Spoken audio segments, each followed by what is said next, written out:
कल का पेपर था 150 मार्क का था, बराबर। यस। अब हाँ यहाँ सर। पर ये 150 मार्क का पेपर था, इनमें की पढ़ाई हमारी उतनी नहीं हुई है, फिर भी आप लोगों ने दिया। इनमें से बहुत सारे बच्चों ने 150 मार्क में से 90 को क्रॉस किया है, बराबर। ये सर ना। यस तो सर। सबसे पहले उन लोगों का मैं यहाँ पर स्वागत करने का चाहूंगा। वो लोग अपना, मैं जब भी उनका नाम लूंगा तो सबसे पहले 90 के ऊपर मिले हुए मार्क कौन कौन है, उतना ही अपना माइक शुरू करना है और कितने मार्क मिले बताना है। सर 97। 97। गीतेश्वरी गोली, बराबर। हाँ हाँ हो सर। ओके। माइक भी चालू करो, आपका वीडियो भी चालू करो। माइक के साथ साथ आपको वीडियो भी शुरू करना है। ओके। सब लोग जोर से तालियां बजाएंगे इनके लिए। अभी मेरे पास आवाज आनी चाहिए, तालियों की आवाज आनी चाहिए। हाँ, आपने म्यूट। निकाला ना, निकाला निकाला। आप खाली बोलो, तालियां बजाओ, आवाज नहीं आ रही। हाँ। Okay, very nice. Thank you. ये 97 मार्क उनके बहुत ही तरक्की वाले हैं, और उनको ऐसी तरक्की मिले, अगले इसमें रिवर्स में नहीं आना है। इसके बाद है 97 के बाद मार्क मिले हैं Najima Yadgir, 92 marks. Yes sir. Okay, video भी चालू करना है और माइक भी चालू रखना है। ओके। सब लोग तालियां बजाएंगे फिर एक बार। आवाज आनी चाहिए, मेरे तक आवाज गूंजनी चाहिए। Okay, very nice. ओके। इसके बाद है, कौन है, बोलो, आप ही बोलो, मैं ढूंढ रहा हूँ। 90 के ऊपर वाले बताना है, सिर्फ 90 के ऊपर। दो ही है।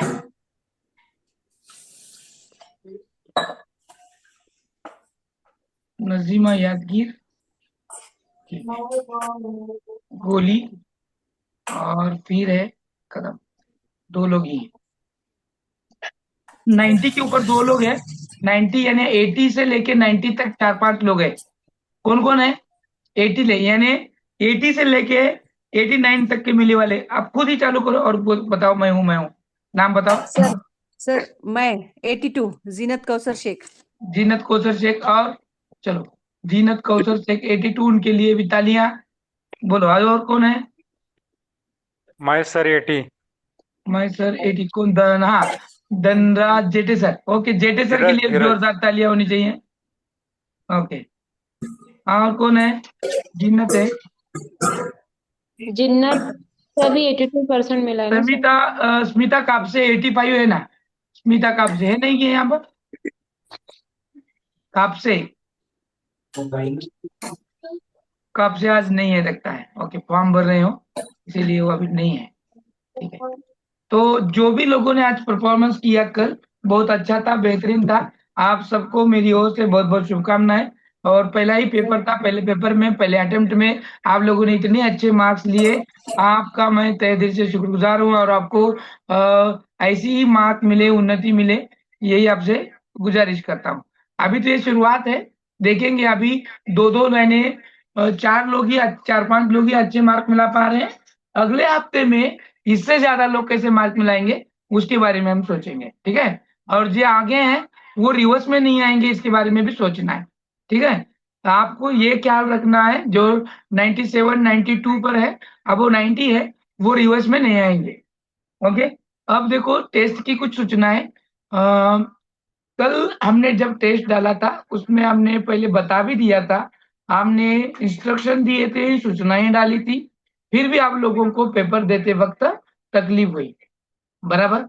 सबसे पहले कि इसमें क्या क्या है, टेस्ट किस तरह से दी जाती है और किस तरह की रहती है, उसको हम देखेंगे। फिर उसमें क्या सूचनाएं है वो देखेंगे। सबसे पहले टेस्ट देते वक्त आपको आपका मोबाइल फोन एरोप्लेन मोड पे डालना है। उसके बाद एरोप्लेन मोड पे रहते हुए भी आपका खुद का डाटा किस तरह से ऑन रखना है, ये आप YouTube के कौन से भी चैनल से या YouTube पर सर्च करके देख सकते हैं। अगर ये भी आपको नहीं आता है, तो आपका फोन एरोप्लेन मोड पे रख के ही आपको दूसरों का हॉटस्पॉट इस्तेमाल करके आपके वाईफाई से उसको ऑन करना है। ये क्यों करना है? तो सबसे पहले आप जब टेस्ट देते हैं, इनमें कोई रुकावट आती है, जैसे कि नेटवर्क की कमी होना और बीच में किसी का कॉल आना।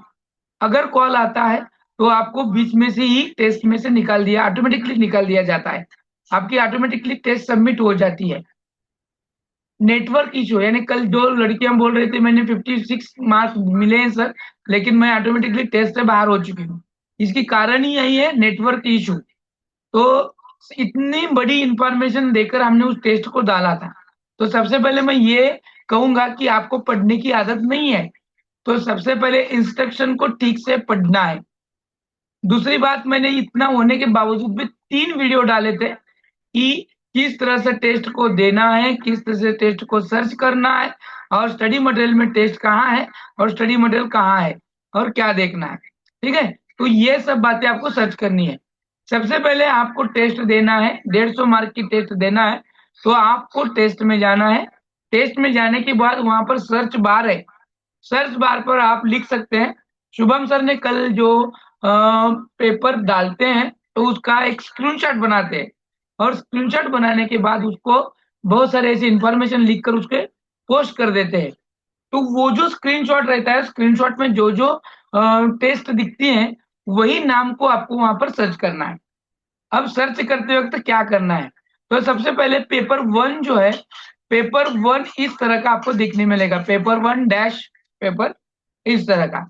और आगे रहेगा हिंदी और मराठी, यानी जिनका लैंग्वेज हिंदी है और मराठी है वही लोग ये पेपर दे सकते हैं। फिर रहेगा पेपर 1, और फिर उसके आगे रहेगा Hindi, English, English Marathi, English, Hindi, इस तरह का रहेगा। आपके जो लैंग्वेज है वही लैंग्वेज को आपको सिलेक्ट करना है। ठीक है, तो दूसरा है पेपर 2 के बारे में। पेपर 2 के बारे में इसी तरह के लैंग्वेज रहेंगे, आपके जो लैंग्वेज है उसको सॉल्व करना है। साथ ही साथ पेपर 2 के 8 टेस्ट रहते हैं, क्योंकि पेपर 2 में क्या है, एमएस एक है और एसएस है। तो एमएस क्या है, मैथमेटिक्स एंड साइंस को एमएस कहा जाता है, और जिनका एसएस है उनको सोशल स्टडीज कहा जाता है। पेपर 2 में हिंदी और मराठी जिनका है उसको हिंदी मराठी के साथ एसएस है तो एसएस सॉल्व करना है, हिंदी मराठी के साथ अगर एमएस है तो हिंदी मराठी एमएस को आपको सिलेक्ट करना है। तो ये एमएस मैथमेटिक्स और साइंस का है, एसएस सोशल स्टडीज का है। ये बातें क्लियर हो गई, ये बातें क्लियर हो गई, यस और नो? Yes yes. तो पेपर देने से पहले सबसे आपको एक बात याद में रखना है कि हम उसको नेटवर्क में पूरा फुल्ली नेटवर्क में पेपर को देंगे।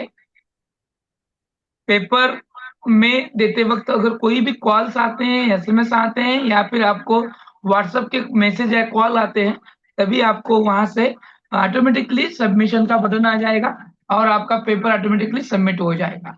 तो अगली पेपर 150 मार्क का देते वक्त आपको ये बात ध्यान में रखना है कि आपको किसी भी चीज का डिस्टर्ब नहीं होना है।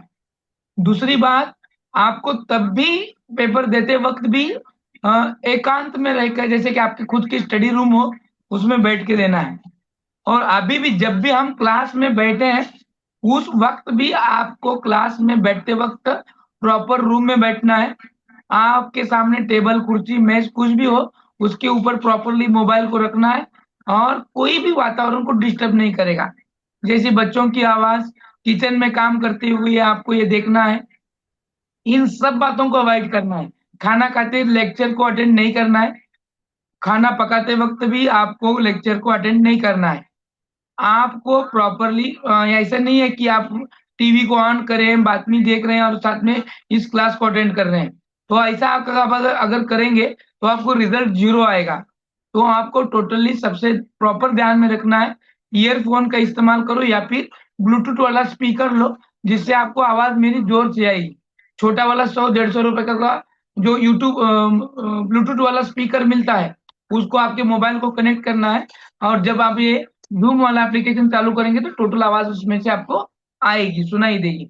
तो या फिर आप खुद के एयरफोन्स, एयरबड्स का इस्तेमाल करके एकांत में सुनना है, क्योंकि जब क्लास शुरू हो जाती है 10-15 मिनट जब मैं ज्वाइनिंग में लगते हैं तब मैं देखता हूँ कि बहुत सारे बच्चों की क्राउड आती है, टीवी की आवाज आती है, जोर जोर से शोर होता है, इसका मतलब आप प्रॉपरली लेक्चर को अटेंड नहीं करते हैं।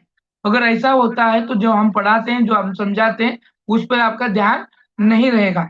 इसीलिए टेस्ट देते वक्त और डेली का लेक्चर लेते वक्त आपको प्रॉपर सेटिंग और प्रॉपर मोबाइल पे काम करना है। इतना कहने के बावजूद भी, इतना बताने के बावजूद भी आप लोग गलतियां करते हैं, इसका मुझे बहुत गुस्सा आता है। और इसीलिए मैं प्रॉपरली आप सभी का मैं देखने वाला हूँ वीडियो ऑन करके कि आप कैसे बैठे हैं, क्या है क्या नहीं है। तो मैं कब भी वीडियो ऑन करने लगाऊंगा तो आपको ध्यान में रखना है कि उस वक्त आप बगैर क्लासरूम में बैठे हुए नहीं मिलेंगे। जैसे कि किचन में कुछ काम कर रहे हैं, कुछ कुछ कर रहे हैं, या फिर वैसे होते वक्त कहेंगे मुझे सर लाइट चली गई है, मैं वीडियो ऑन नहीं करूंगी। तो वैसा अगर होगा तो आपको क्लास से तुरंत क्या किया जाएगा, रिमूव किया जाएगा। ये बातों को आपको ध्यान में रखना है। इतनी इंस्ट्रक्शन इतना स्ट्रिक्टली इसलिए है कि आपका पूरा ध्यान क्लास पे रहे। सही बात है ना मेरी? ऐसा करेंगे तो ही आपका ध्यान क्लास पे रहेगा। यस और नो? Yes sir. किसी को कोई दिक्कत है इस रूल के बारे में? इस रूल के बारे में किसी को दिक्कत है? नहीं सर, मुझे नहीं नहीं सर। दो ही लोग बता रहे हैं नहीं सर, बाकी को है क्या? नहीं सर। नहीं है सर। No sir. हाँ problem. No sir. Okay. Sir. हाँ, इसलिए पूछ रहा हूँ कि बाद में आप न कहें कि सर आपने अभी कभी बताया था मेरे को ऐसा बहुत दिक्कत है, अमुक है, तब कुछ किसी का कुछ नहीं सुनूंगा मैं। ठीक है? ओके, अब जाएंगे आगे। आगे देखो अभी क्या करना है। अभी आपने जो 150 मार्क की पेपर दी है, तो मैं आप सभी को बहुत बहुत, मैंने बहुत सारे बच्चे अच्छे मार्क ले चुके हैं, और जो बच्चे 50 के नीचे हैं और 50 के ऊपर हैं, तो हम इन पर काम करेंगे। जो ऊपर है इसका मतलब वो पास हो गए ऐसे नहीं है। ये पहली टेस्ट, इसके बहुत सारे कारण रह सकते हैं कि आपको इतने अच्छे मार्क मिले हैं। इसके पहले आपने ये वाली टेस्ट दी होगी, क्वेश्चन देखे होंगे, यूट्यूब देखा होगा, कुछ ना कुछ किया होगा, या फिर आपने आपकी खुद की तर्क बुद्धि का इस्तेमाल किया है। जो भी किया है अच्छा किया है, इसके बारे में मेरा कुछ भी डाउट नहीं है। ऐसे ही स्टडी करते रहना है, लेकिन जो आगे हैं वो रिवर्स में नहीं आएंगे, इसकी गारंटी आपको खुद को लेना है। यानी आप अव्वल हैं तो आपके अंतिम डेट तक आपको अव्वल ही रहना है। ओके? और जो नीचे वाले हैं वो अव्वल आने की कोशिश करेंगे। जो 50 के नीचे हैं वो 50 के ऊपर अगले टेस्ट में आएंगे। जो 50 के ऊपर हैं वो 60 के ऊपर जाएंगे। जो 60 के ऊपर है वो 70 के ऊपर जाएंगे। जो 70 के ऊपर है वो 80 के ऊपर जाएंगे। और जो 80 के ऊपर है वो 90 के ऊपर जाएंगे। इसकी हमें तलाश करनी है। तो हमें याद रखना है इस पेपर में हमें कहाँ कम मार्क मिले, खुद सोचो। क्योंकि जब क्वेश्चन आपने उस पेपर को सॉल्व किया है तो आपको सेक्शन वाइज मार्क मिलते हैं, कौन से सेक्शन में कितने मार्क मिले हैं। आप जब टेस्ट को सॉल्व करते हैं तो सबसे नीचे व्यू आता है, तो देखना है आपको टेस्ट में कौन से सेक्शन में कितने मार्क मिले हैं, क्या किया है आपने, ये पूरा सर्च करो। और वहां पर ध्यान दो कि मार्क कम कहाँ मिले हैं। आपको सबसे ज्यादा फोकस कहाँ पर करना है, अभी बताता हूं मैं। लैंग्वेज पे करना है, लैंग्वेज और सीडीपी पे। लैंग्वेज पे फोकस करेंगे तो लैंग्वेज में कौन से सेक्शन में आपको मार्क कम मिल रहे हैं। मानो आपको पैसेज में मिल रहे हैं तो पैसेज डेली सॉल्व करना है आपको, जो हमने बार बार दिए हुए हैं और आगे भी आपको आएंगे। 300 प्लस अपने पास हर एक लैंग्वेज के पैसेज हैं। इसीलिए आपको डेली सॉल्व करना है पैसेज। जितना डेली सॉल्व करेंगे उतना आपकी एक्सरसाइज होगी, उतना आपको आसान जाएगा। और आप ये भी देखेंगे कि सर अभी मैंने यहाँ पर सॉल्व किया था वही उधर भी आया, ऐसा हुआ वैसा हुआ, ये भी आपको देखने मिलेगा। और ऐसा भी होगा कि यहाँ का जो अभी आप पैसेज सॉल्व करेंगे वो पैसेज आपके अंतिम क्वेश्चन पेपर में भी देखने मिलेगा। तो वो भी हो सकता है। इसीलिए आपको जितने पैसेज हैं, जितने क्वेश्चंस हैं, इनको हल करना है। हमारे जो टेस्ट में दिए गए क्वेश्चंस होते हैं, आप जितने भी टेस्ट सॉल्व करेंगे उनमें से करीबन करीबन 50 प्लस क्वेश्चंस आपको आपके मेन एग्जाम में देखने मिलते हैं। इसीलिए आपको डेली के questions, daily question sets solve करना है, उसके लिए आपको प्रिपरेशन करना है। अब का जो पीरियड था 15 दिन हो चुके हैं। अभी इस 15 दिन में हमें अपने पूरे जी जान लगा के आपको कन्वर्ट करना है, स्टडी प्लान बनाना है, और स्टडी को वक्त निकालकर स्टडी को करते रहना है। टेस्ट, स्टडी, नोट्स, क्लास, इतना करेंगे तो मान लो आपका पूरा सेटिंग हो जाएगा, आपका पूरा ध्यान उस पर लग जाएगा। और सबसे महत्वपूर्ण ये बातें हैं कि आज बीच में जो लैंग्वेज की महत्वपूर्ण पैडोलॉजी है वो हो जाएगी, ईवीएस का कुछ ना कुछ चैप्टर्स हो जाएंगे, अदर सब्जेक्ट की भी इसमें कुछ ना कुछ स्टडीज हो जाएंगी, लेक्चर्स हो जाएंगे। सैटरडे हो या संडे हो, एक आध दिन हमारे वहां पे 2-2 घंटे का लेक्चर लगता रहेगा। जो हमने पहले नहीं बताया था वो यहाँ पर देखने मिलेगा। हम कुछ ज्यादा कुछ नहीं बताते कि हम ये भी लेते हैं, इतनी देर लेते हैं, उतनी देर लेते हैं। हम जो भी लेते हैं वो बताते नहीं, करके दिखाते हैं। तो आपको सैटरडे संडे भी यहाँ से आगे आपको अटेंड रहना पड़ेगा, क्योंकि जो जो टीचर जब जब अवेलेबल रहेंगे तब तब उसको आपको आपके चैप्टर को आपको प्रेजेंट लगाकर उसको आपको पढ़ना है।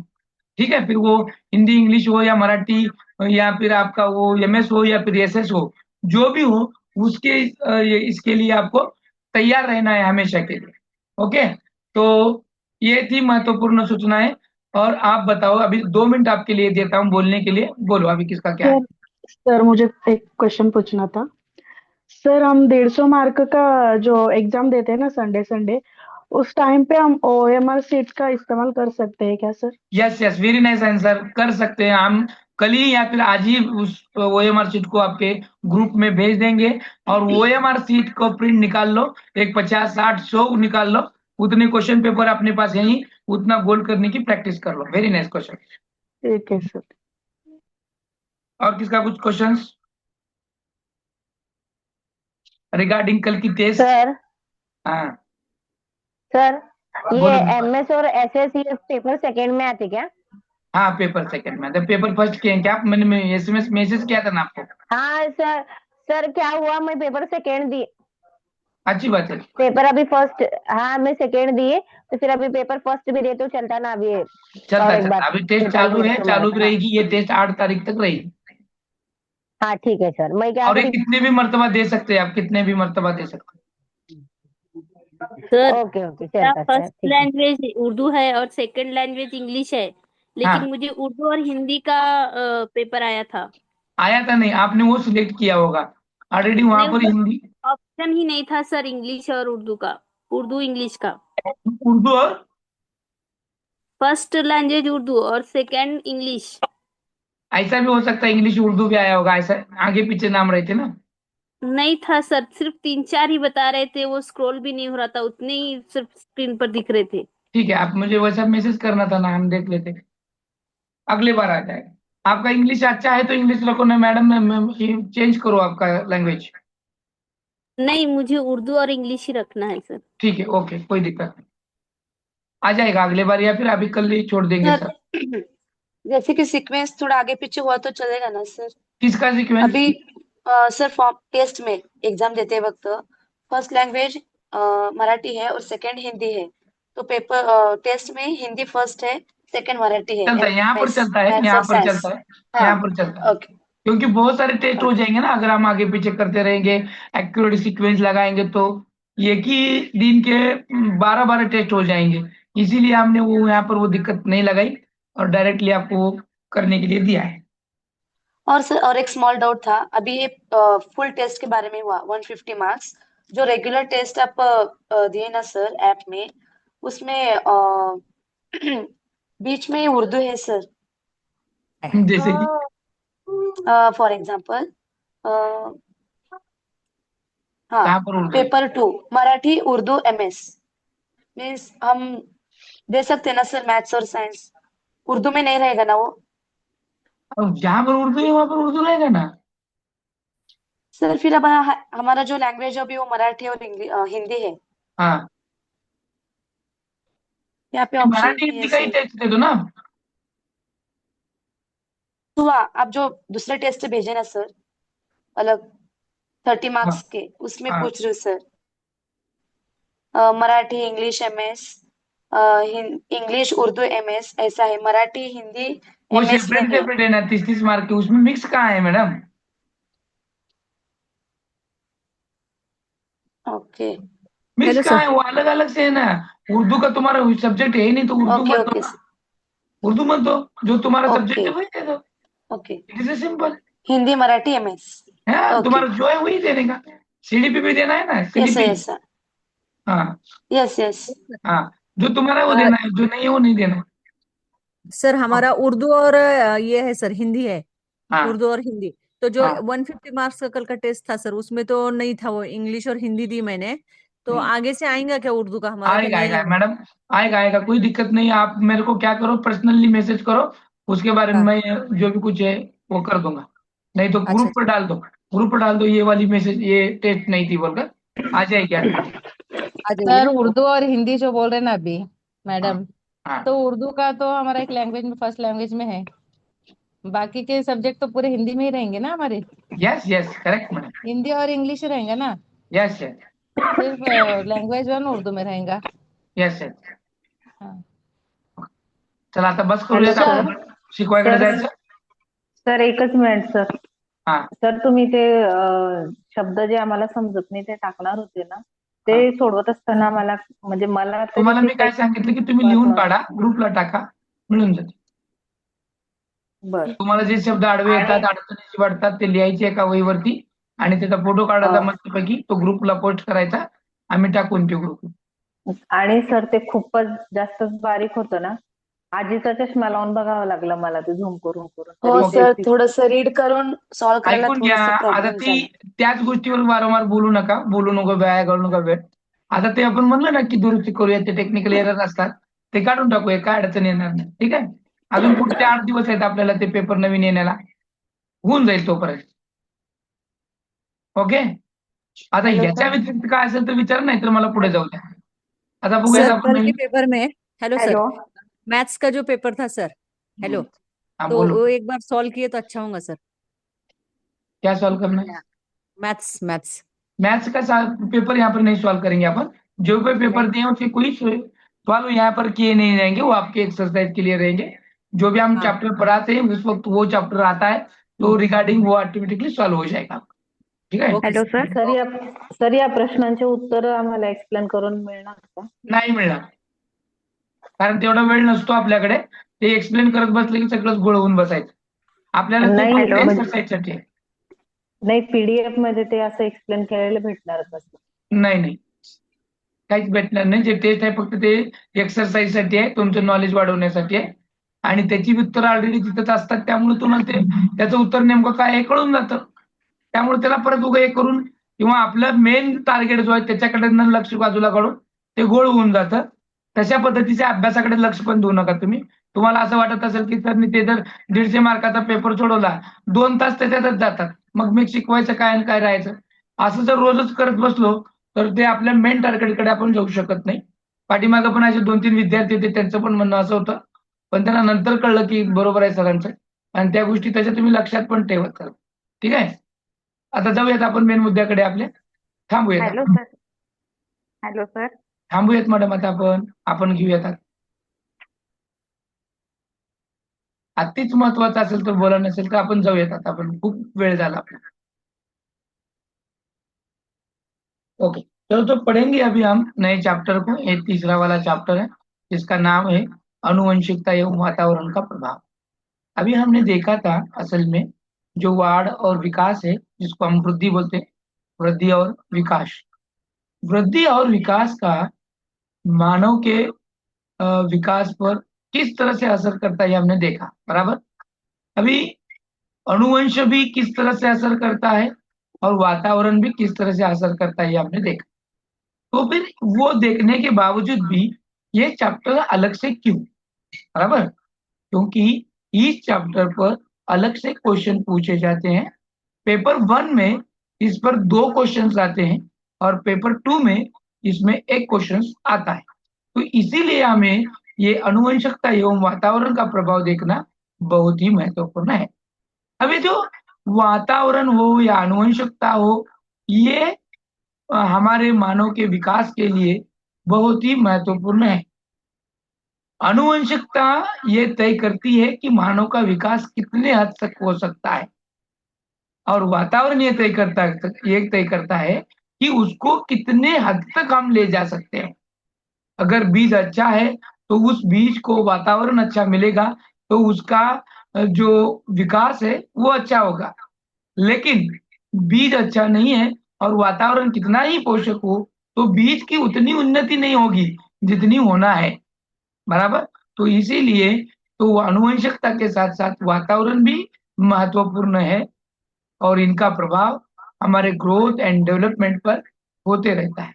तो असल में ये जो अनुवंशिकता है ये क्या है और वातावरण भी क्या है, ये हमें यहाँ पर आज की क्लास में देखना है। साथ ही महत्वपूर्ण क्यों है, क्योंकि इसमें बहुत सारे थ्योरियाज हैं कि कौन सी थ्योरी से क्या बना है क्या नहीं बना है, ये भी हमें महत्वपूर्ण है। आज का लेक्चर देखते हुए आपको कभी कभी बोरिंग भी हो सकता है या फिर कोई शब्द दिमाग के ऊपर से जा सकते हैं।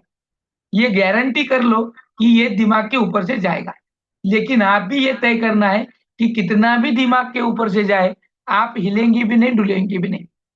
ये सर लो समझ में आया? आपको हिलना नहीं, क्योंकि आपको डटे रहना है, क्योंकि ये वर्ड आपके लिए नए होंगे और इनको आपको समझकर लेना है। तो देखिए कि सबसे पहले अनुवंशिकता का अर्थ क्या है, किसको कहेंगे अनुवंशिकता, इसके बारे में बी.एन. झा के ने भी एक व्याख्या की है। तो उनका मतलब क्या है कि वो क्या कहना चाहते हैं अनुवंशिकता के बारे में। तो अनुवंश व्यक्ति की जन्मजात विशेषताओं का पूर्ण योग है। जो भी इंसान जन्मजात विशेषताएं लेकर आता है उसका पूरा योग मिलता है, तो वो अनुवंश कहलाता है। जैसे कि रंग हो, रूप हो, इसके साथ साथ जो भी विशेषताएं होती हैं, बुद्धि है, हाँ, अभिरुचि है, ये हमारी जो अभिवृत्ति है ये हमारे पूर्वजों की ओर से आती है और वो पूरा जो उसका योग है उसको ही अनुवंश कहा जाता है, जैसे बी.एन. झा का कहना है। साथ ही पी जिसबर्ड के मतानुसार उन्होंने भी अनुवंशिकता की व्याख्या की है। उनका मतलब क्या है, देखो वो क्या कहना चाहते हैं। प्रकृति में प्रत्येक पीढ़ी का कार्य माता पिता द्वारा संतानों में कुछ जैविकीय या मनोवैज्ञानिक विशेषताओं का हस्तांतरण करना है। इस प्रकार हस्तांतरित विशेषताओं की मिली-जुली गठरी को वंशानुक्रम के नाम से पुकारा जाता है। देखो अब तक हमने जो देखा है वही को इन्होंने क्या किया है, वंशानुक्रम की भाषा में बिठाया है। जो भी कुछ हमारे माता पिताओं की ओर से आता है, जो भी कुछ हमारे गुण अवगुण है, उन सभी को यहाँ पर जो विशेषताएं हमारे मिलती हैं उनको ही अनुवंशिकता कहा गया है। यही जिसबर्ड का कहना है। साथ ही साथ अनुवंश के बारे में वुडवर्थ भी कह रहे हैं, वंशानुक्रम में वो सभी बातें आ जाती हैं जो जीवन का आरंभ करते समय, जन्म के समय नहीं वरन गर्भदान के समय, जन्म से लगभग 9 माह पूर्व व्यक्ति में उपस्थित थी। यानी हमारे वंशानुक्रम में वही बातें नहीं आती जो हम जब पैदा होते हैं उसके बाद ही नहीं। तो वुडवर्थ का कहना ये है कि जब बच्चा माँ के पेट में रहता है 9 महीने, तब से जो उसके साथ जो कुछ चलते आ रहा है वो सब कुछ जो है वंशानुक्रम की ही देन है, ऐसे वुडवर्थ का कहना है। फिर इसके बारे में डगलस एवं हॉलैंड के भी यही कहते हैं कि एक व्यक्ति से वंशानुक्रम में वे सभी शारीरिक बनावटें, शारीरिक विशेषताएं, क्रियाएं या क्षमताएं सम्मिलित रहती हैं जिनको वह अपने माता पिता, अन्य पूर्वजों या प्रजाति से प्राप्त करता है। यानी हमारे में जो दिखना रहना, हाँ, रंग रूप आकार उकार जो भी कुछ आता है ये सब कुछ जो है वो हमारे माता पिता तथा हमारे पूर्वजों से जो प्राप्त है उसकी देन है, ये डगलस और हॉलैंड कहते हैं। और इसके बारे में भी अब देखना है कि अनुवंशिकता के सिद्धांत। अब आपको मुझे बताना है कि अनुवंशिकता आपके लाइन में बताओ कि इसको अनुवंशिकता कहा जाता है। आप खुद बताओ आपको क्या समझ में आया अनुवंशिकता के बारे में। अब बताओ खुद किसे कहेंगे अनुवंशिकता। स्पीकर अनम्यूट किया है सब। पीढ़ी माता पिता सर जो हमारे माता पिता के गुण हैं, का कलर जो भी है वो एक बोल रहा है तो दूसरे वो चुप आने रहेंगे। वाली मैडम बोलिए, आप बोलिए, हमारे गायकवाड़ मैडम बोलिए आप। हाँ हमारे जो माता पिता है, उनके माता पिता है, तो उनके जो गुण है वो हर पीढ़ी में थोड़े बहुत कम ज्यादा आते जाते हैं, तो उससे आनुवंशिकता कहते हैं। Very nice. और इनसे अलग कोई है तो बताओ। यस सर, हम क्वालिटीज के अलावा फिजिकल और मेंटल क्वालिटीज भी बोल सकते हैं जो अपने पेरेंट्स से हमें पास होते हैं। Very nice, very nice. और नया पीढ़ी कुछ दर है तो पीढ़ी जो बताइए। गुण पीढ़ी दर पीढ़ी जो गुण आते हैं उसको अनुवंशिकता कह सकते हैं। वेरी नाइस, यानी आपको आनुवंशिकता की कंसेप्ट क्लियर हो चुकी है। आनुवंशिकता हम उसे कह सकते हैं जो हमारे माता पिता पूर्वजों से जो भी कुछ मिलता है, जैसे कि बुद्धि है, वृद्धि है कि नहीं, आकलन है, जो भी ज्ञान है, इन सभी का जो हमारे में एक असर दिख कर आता है, गुण दिख कर आता है, उसको हम क्या कहते हैं, आनुवंशिकता कहते हैं। मैं मेरे पापा की कौन सी कॉपी हूँ? एक गाना है देखो मूवी का, है क्या हर्षवर्धन यहाँ पर? हर्षवर्धन को पता है मैं मेरे हाँ पापा है की ना कौन सी सर। कॉपी हूँ? Yes sir. हाँ, कार्बन कॉपी।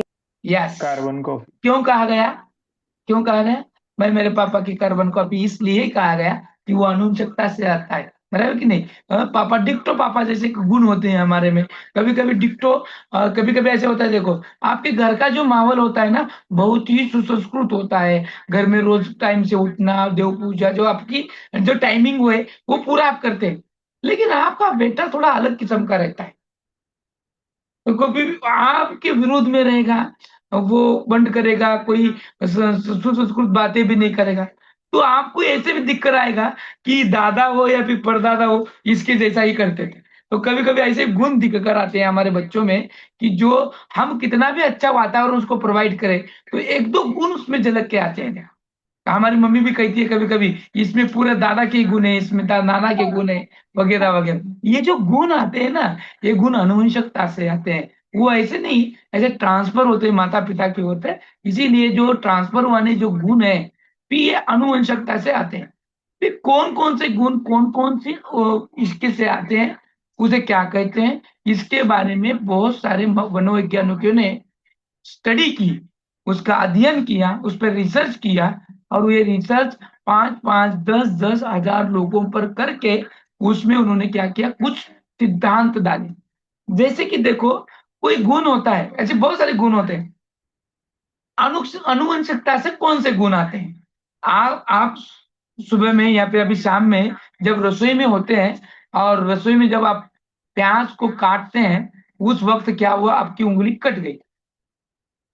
उस वक्त आपकी उंगली कट गई, और फिर आने वाले बच्चे की उंगली कटी हुई आएगी? आएगी? यस और नो? आएगी क्या? नहीं सर। नहीं। नहीं। नहीं। नहीं सर। तो फिर ये इस पे भी रिसर्च किया गया कि ये कौन सा वाला गुण है, अर्जित है कि क्या है, तो कौन सा गुण, जैसे कि एक्सीडेंट में माता पिता का पैर चला जाता है, उसके बाद आपको फिर डिलीवर होने के बाद बच्चा हो जाता है, तो फिर क्या उसका भी बच्चे का पैर कटा हुआ आता है, उसका भी डैमेज पार्ट होता है। तो कौन से गुण डैमेज होके आते हैं, कौन से गुण डैमेज होके नहीं आते हैं, फिर कौन कौन सी चीजें हमारी माता पिता की ओर से हमें आती हैं, कौन सी गुण, और कौन कौन से गुण हम नए सीखते हैं जो माता पिता के पास भी नहीं थे लेकिन हमने सीख लिए, जो आगे हमारे बच्चों में ट्रांसफर होंगे। तो इसके बारे में बहुत ऐसे स्टडी हो गई, और उस स्टडी पर जो कुछ सिद्धांत लिखे गए, जिसको हम थ्योरी बोलते हैं, वो थ्योरीज को अभी हमें देखना है। और कौन से अध्ययन किए, किस तरह से अध्ययन किए, और इसके बारे में भी क्वेश्चंस आते हैं। तो हमें ये पता होना चाहिए कि अनुवंशिकता भी हम जो देख रहे हैं, वो अनुवंशिकता ऑलरेडी हमने वाण और विकास के चैप्टर में देखा है, लेकिन यहाँ पे स्पेशल चैप्टर इसलिए दिया गया है कि इसको हमें डीप में देखना है। इसमें देखना है, डीप में देखना है। तो चलो अभी हम डीप में देखेंगे। सबसे पहला है, पहला सिद्धांत, पहला प्रिंसिपल क्या है? बीज की निरंतरता का सिद्धांत। बीज की निरंतरता का सिद्धांत। अब ये जो सिद्धांत है, जो इस सिद्धांत का जो शोध किया, शोध करता है, उसका नाम है बिजमेन। क्या नाम है उसका? बिजमेन। अभी इसका क्या कहना है? उसके अनुसार शरीर का निर्माण करने वाला मूल जीवाणु कभी नष्ट नहीं होता है। यानी शरीर को जिसने बनाया है, वो जो कुछ जीवाणु है कभी नष्ट नहीं होता है। जैसे कि हमारी निर्मित जो है किससे हुई है? आपको पता है, इतिहास में हमने देखा होगा, मानवाची निर्मिती डॅशच्या प्राण्यापासून झाली, माकड। माकडापासून सर. माकडापासून. बरोबर? मानवाची निर्मिती एप नावाच्या वानरापासून झालेली आहे, माकडापासून नाही, वानरापासून झालेली आहे, बरोबर? तो एप नामक अभी देखो वो हम भी या फिर हमारे बच्चे भी कभी कभी ऊट पटांग करते हैं, हाँ? हरकतें करते हैं, कभी कभी हम गलती से कहते हैं, देखो क्या कहते हैं कि बाबा रे काय माकड़ा सारखं करायला लागलं, काय माकड़ा सारखं करायला नहीं, ये हम एक्चुअली माकड़ के तरह से आए ना, हम उछलते हैं, कूदते हैं, दौड़ते हैं, ये जो है वो मेन बीज जो है जीवाणु है वो कभी नष्ट नहीं होता है, वो कंटिन्यू चलते रहता है। जैसे कि हम मानव है, मानव ही रहेंगे ना, हमारे इसमें चेंजेस कुछ हो जाएगा क्या? नहीं हो जाएगा। तो यही जो जीवाणु आता है, ये जो जीवाणु जो है वो अंडकोश और शुक्रकोश के द्वारा एक पीढ़ी से दूसरी पीढ़ी में हस्तांतरित होते रहता है। इस प्रकार मूल जीवाणु में हस्तांतरित होने की विशेषता निहित होती है, हाँ? जो निहित होती है, इसीलिए एक व्यक्ति अपने पूर्वजों का प्रतिरूप होता है और उसी में इस पीढ़ियों तक पूर्वजों के गुण सन्निहित होते हैं। इसलिए है कि वो कंटिन्यू चलते आया है। अभी मैंने बताया कि एप नामक प्राणी से अगर हमारी उत्पत्ति हुई है तो हमारे में उस प्राणी जैसे भी कुछ हरकतें दिखेंगी कि नहीं दिखेंगी? हाँ, तो फिर वो है सबसे महत्वपूर्ण की कंटिन्यूटी जो चलते आया हुआ जो बीज कोश है उससे, ठीक है। तो ये सबसे पहला क्या है अपना प्रिंसिपल है। अगला प्रिंसिपल देखेंगे हम किसका है, देखो अभी समानता का सिद्धांत सबसे महत्वपूर्ण, जो समान चीज समान ही चीज को जन्म देती है, हाँ? जैसे कि देखो जब हम बबूल का बीज बोएंगे तो क्या आम का पेड़ निकलेगा? बबूल का बीज बोएंगे तो किसका चीज निकलेगा? बबुल का ही निकलेगा। करेक्ट। तो मानव से ही मानव ही होगा, शेर का बच्चा नहीं होगा। हम कहते हैं मेरा शेर का बच्चा है, नहीं, मानव से मानव की निर्मित होगी, जिस प्राणी से जो है उसी प्राणी वही आएंगे, इसीलिए उसको कहते हैं समानता का सिद्धांत। समानता ही समान को जन्म देता है, हाँ? अर्थात जैसे माता पिता होंगे, संतान भी उन्हीं के अनुरूप उत्पन्न होगी, बराबर। प्रत्येक जीव जंतु की विशेषताएं होती हैं कि वह अपने जैसे समान संतति या बच्चे को जन्म देता है। अगर उदाहरण के रूप देखेंगे हम तो मानव की संतान मानव जैसी एवं पशु की संतान पशु जैसी ही होगी। इसीलिए ये लॉ भी कहता है, ये प्रिंसिपल ये कहता है कि समानता का सिद्धांत समान चीज समान ही कोई जन्म देती। समझ में आया ये? अगला है प्रत्यागम का सिद्धांत, लॉ ऑफ रिग्रेशन। अब ये जो प्रिंसिपल है महत्वपूर्ण है, मैंने इसके पहले भी बताया था, देखो आपको वाण और विकास के इसमें कि माता पिता के दोनों भी माता पिता अगर प्रतिभाशाली हैं तो उसका बच्चा प्रतिभाशाली हो सकता है, कभी कभी उसका बच्चा मूर्ख या मतिमंद भी हो सकता है। उसका कारण यही है कि लॉ ऑफ या प्रिंसिपल ऑफ रिग्रेस यानी प्रत्यागमन का सिद्धांत ये कहता है कि दो मजबूत चीजें होंगी तो कभी कभी क्या होता है वो रिग्रेस हो जाता है और विपरीत एक चीज देखने मिलती है हमें वहां। जैसे कि बुद्धिमान माता पिता की बच्चे या फिर संतान मूर्ख पैदा हो या फिर मतिमंद पैदा हो, ये भी हो सकता है। जैसे कि दोनों माता पिता अगर अंध है तो उनके बच्चे अंध पैदा होने के बजाय आंख वाले हो सकते हैं। हाँ, आपने आपके आजू बाजू या अड़ोस पड़ोस में बहुत जगह देखा होगा कि माँ बाप अंध होते हैं लेकिन बच्चे आंखें वाले आपको दिखने भी मिल सकते हैं। आपने कभी देखा है कि नहीं ऐसा कि माता पिता अंध है सर लेकिन उनका एक आध बच्चा उनका संतान आपको आंखों वाली देखने मिलती है? ये सर नो? Yes sir. हाँ, सर आपके आस पड़ोस में सर होता यहाँ है। पे ये क्यों होता है? प्रत्यागमन का एग्जैक्टली अर्थ क्या लेना है सर? हाँ, प्रत्यागमन का अर्थ रिग्रेस यहाँ पर क्या है कि ये जो प्रत्यागमन है कि जो होना है उसके विपरीत होता है, विरुद्ध में, ठीक है। अब उसके लिए इंग्लिश में वर्ड भी दिया गया है, प्रत्यागमन का वर्ड इंग्लिश में रिग्रेस दिया गया है। इसका विपरीत परिणाम जिसको हम बोलते हैं कि जो होना है वो नहीं हो रहा है। माता पिता यहाँ बुद्धिमान होना है लेकिन बच्चा बुद्धिमानी होना है लेकिन नहीं हो रहा है, वो मतिमंद भी हो रहा है। उसका कारण ये है कि ये प्रत्यागमन का सिद्धांत है। बुद्धिमान माता पिता की बुद्धिमान संतान तथा कम वाले माता पिता की मंदबुद्धि संतान होना एक स्वाभाविक बात है, लेकिन यदि इसके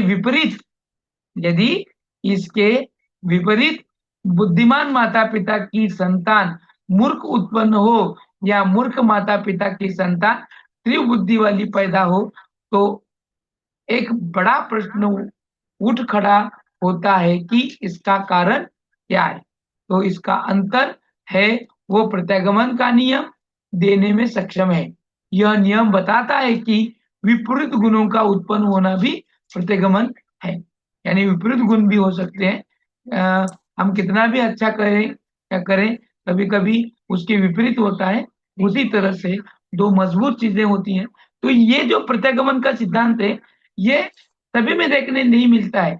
जैसे कि 10 में से एक घटनाएं इसी के बारे में घटती है, 10 में से एक, यानी प्रत्यागमन के सिद्धांत में बुद्धिमान माता पिता की बच्चे तो असल में बुद्धिमान होना ही है, लेकिन कभी कभी मंद बुद्धि की होते हैं, तब ये प्रत्यागमन का सिद्धांत वहां पे लागू हो चुका होता है।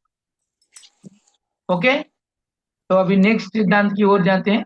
जीव सांख्यिकी का सिद्धांत है ये। जीव सांख्यिकी का सिद्धांत देखो, मैं हर वक्त जो सिद्धांत जिसने बताया उसका नाम भी बता रहा हूं, तो आप उसको अंडरलाइन करके लो या फिर आपके इसमें याद करा लो, एक नोटबुक में लिख भी ले सकते हैं, क्योंकि ये आपको क्वेश्चन में पूछा जा सकता है।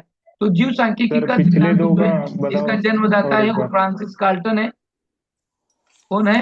फ्रांसिस गाल्टन है। कोई बता रहा है क्या? किसने कुछ बोला? सर वो पिछले दो का और एक बार बताना, क्या बताना है सर जी? किसने शोध नहीं, किया था? उनका नहीं है।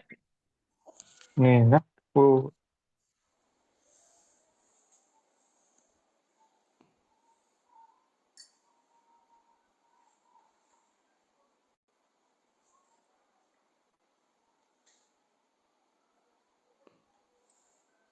अरे मेरा ही आवाज म्यूट हो गया क्या?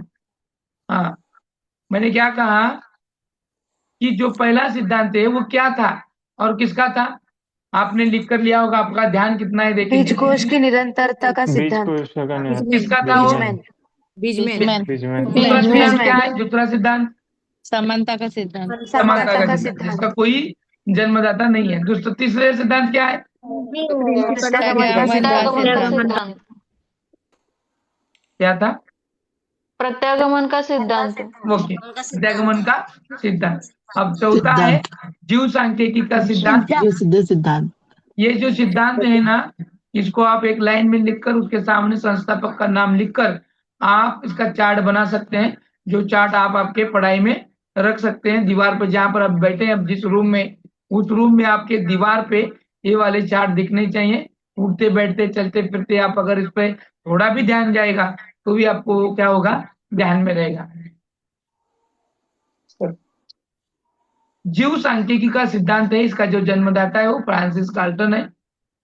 अपने अनेक अध्ययनों के निष्कर्षों की उन्होंने सांख्यिकीय माध्यम से व्याख्या की है। सांख्यिकी यानी स्टैटिस्टिक। सांख्यिकी का मतलब है स्टैटिस्टिक, इसलिए इस जीव सांख्यिकी नियम कहा जाता है। गाल्टन का कहना है कि संतानों अपने माता पिता से ही सभी गुणों को नहीं प्राप्त करते, बल्कि पितामह और उसके भी कई पीढ़ियों के आगे की विशेषताओं का संक्रमण होता है। इतना ही नहीं, पितृपक्ष से ही गुण नहीं आते हैं, वरन मातृपक्ष से भी गुणों का संक्रमण उसी अनुपात में होता है। जीव सांख्यिकी का सिद्धांत यह कहलाता है कि हमारे में जो गुण आते हैं ये सिर्फ हमारे माता पिता के गुण नहीं होते हैं, तो हमारे माता पिता के जो भी माता पिता होते हैं उनके भी गुण हमें दिखने मिलते हैं। अभी देखो, भारत में या भारत के बाहर जो अभी कुछ गूगल के संस्थापक हैं या एप्पल के संस्थापक रहे हैं या फिर कुछ उसमें सीईओज आते हैं, तो उसमें एक वार्ता आती है, देखो कभी कभी, इस बार एप्पल के सीईओ बन चुके हैं भारतीय वंश के डैश डैश डैश। सुनने आता है कभी? हाँ, भारतीय वंश, अमुक वंश, तमुक वंश कहा जाता है। ये वंश का मतलब क्या है? ये वंश कहाँ से आया? उनके बाप दादा यहाँ से थे। हाँ करेक्ट, उनके बाप दादा यहाँ से थे। करेक्ट, जैसे वेरी वो, नाइस। तो अब जैसे ये वो जो अमेरिका के बने सांख्यिकी है, थे। ये जो स्टैटिस्टिक बनता है, ये जो हमारे गुण आते हैं, जो रेणु सूत्र से होते हैं, बनते हैं, वो पूरे हमारे माता पिता और माता पिता के माता पिताओं से भी आते हैं। जैसे कि जगजेता हिटलर, क्या नाम उसका, सिकंदर जगजेता, उसके भी कई वंशज हमें देखने मिलते हैं। बहुत सारे लोग जैसे हैं, उनके वंशज भी कहलाते हैं। जो गायक होते हैं, जो वादक होते हैं, हम कहते हैं ना हम इनके वंशज से हैं। ये जो हमें देखने मिलता है, ये उनके उनके माता पिता या माता पिता के भी माता पिता से जो गुण आते हैं, उनसे बनते हैं। और फ्रांसिस गाल्टन ने बहुत सारे लोगों पर बहुत सारे लोगों पर प्रयोग कर कर, उन पर स्टडी कर कर, ये जो कुछ सिद्धांत है, इसको आपके सामने रख। अब देखो यहाँ से अभी थोड़ा इंटरेस्टफुल चालू होता है। अर्जित गुणों के अवितरण का सिद्धांत। अभी इसमें दोनों सिद्धांत हैं, वो थोड़ा ठीक से समझ के लेना है। एक वितरण है और एक है अवितरण। उसमें सबसे पहले हम देख रहे हैं अर्जित गुण। अर्जित का मतलब देखो, अर्जित का मतलब क्या है? ये नया वर्ड आपके लिए है, अर्जित। और ये संपादन। अर्जित यहाँ ही नहीं आएगा, तो आपको ये वर्ड्स आएगा जो आपके लैंग्वेज है ना, उसमें अर्जित। हम जो भी कुछ सीखते हैं वो अर्जित करते हैं, अक्वायर्ड करते हैं। किससे? किससे आता है हमें? अर्जित मीन्स आत्मसात करणे. हाँ, संपादित करने, आत्मसात करणे. आत्मसात करने, संपादित करने, ये वर्ड वही है। अब हम जब अक्वायर्ड किया है, तो कौन से गुण हमारे आते हैं, कौन से गुण हमारे इसमें नहीं आते हैं, बराबर। अभी मैंने तभी कहा था देखो कि तुम किचन में है, और किचन में आपके जब आलू सब्जी या कुछ काट रहे हैं, उस वक्त आपके चोट या उंगली कट गई, तो क्या आपके बच्चे भी वैसे होंगे? हाँ, या फिर ये जो हमारे बांधकाम होता है ना, घर का काम करते हैं, मिस्त्री होते हैं, लेबर्स होते हैं, वो बहुत धूप में कड़ी मेहनत करते हैं, और कड़ी मेहनत करने की वजह से उनके हाथ बहुत ही रट होते हैं कि नहीं, कठोर बन जाते हैं, और हाथों पे छाले भी आ जाते हैं। तो फिर इन लोगों के बच्चे के हाथों पर भी छाले आएंगे क्या? कि नहीं? क्वेश्चन है कि नहीं? कितना अच्छा है क्वेश्चन है। कभी कभी हमें क्वेश्चन नहीं आता है, हमारे में अनुवंश में क्या आता है, क्या क्या आते हैं, क्या क्या नहीं आते। तो अर्जित गुणों के अवितरण का सिद्धांत यही बताता है। इस सिद्धांत के अनुसार माता पिता के जीवन में अर्जित गुणों का संक्रमण उनकी संतानों में नहीं होता है। उनकी संतानों में क्या होता है? नहीं होता है। इस संदर्भ में वुडवर्थ, किसने किया इसका, इसके बारे में किसने प्रयोग किया? वुडवर्थ है। कौन है? वुडवर्थ। इस संदर्भ में वुडवर्थ का कहना यही है, यदि शारीरिक श्रम करते करते यदि शारीरिक श्रम करते करते एक स्त्री या पुरुष के हाथ कठोर हो जाए, तो उसकी त्वचा पर हुए इस परिवर्तन का प्रभाव उनकी काम ग्रंथियों में पैतृकों पर किस प्रकार पड़ सकता है? तो उनकी संतानों पर इसका प्रभाव नहीं पड़ेगा, कुछ भी नहीं होगा, क्योंकि ये अर्जित गुणों का अवितरण का सिद्धांत है। अवितरण यानी डिस्ट्रीब्यूट न होने वाला। डिस्ट्रीब्यूट क्या होता है? ये नहीं होता है, ये नहीं होने वाला डिस्ट्रीब्यूट है, और ये गुण हमारे में नहीं आएंगे।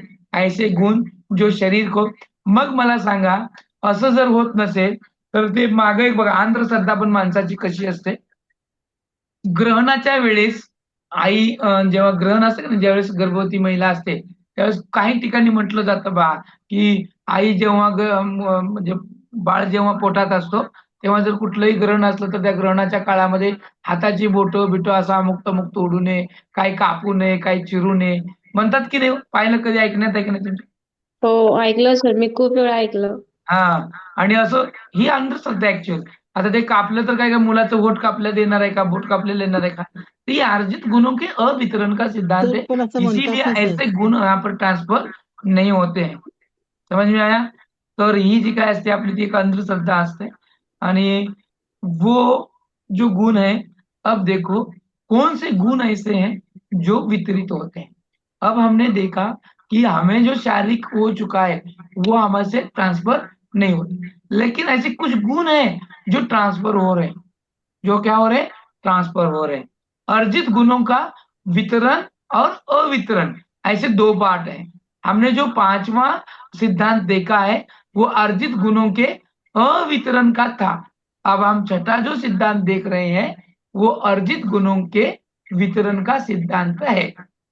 अब ये वितरण जो है संतानों में हो रहा है, यानी माता पिता ने जो एक्वायर किया है वो हमारे बच्चों में क्या हो रहा है, अभी आ रहा है। इस तथ्य को सिद्ध करने के लिए कई महत्वपूर्ण अध्ययन किए गए हैं, जिनमें कौन कौन से हैं और कौन कौन ने ये अध्ययन किया है अभी हम देखेंगे। सबसे पहले अध्ययन किया है इसके बारे में लेमार्क का अध्ययन है। अब देखेंगे हम कि ये जो जिराफ है, अभी कौन से गुण आते हैं, कौन से गुण नहीं आते। आपने जिराफ को देखा है कभी, देखा है कि नहीं देखा है? हाँ सर। Yes sir. आपने जिराफ को देखा होगा कहाँ पर, टीवी पर देखा होगा, बहुत टीवी लोगों ने, बहुत से कम लोगों ने एक्चुअल में देखा होगा, बराबर। जू पे। जू में sir. Yes yes yes, very nice. अब मुझे बताओ एक जो जिराफ है क्या विशेषता है इसकी? उसकी हाइट बहुत उसकी बड़ी है। गर्दन, मान सर, मान नाम लंबी गर्दन होती है। गर्दन ऊंची होती है। हाँ गर्दन। हाँ, उसकी जो गर्दन है लंबी वो गर्दन। बहुत लंबी है।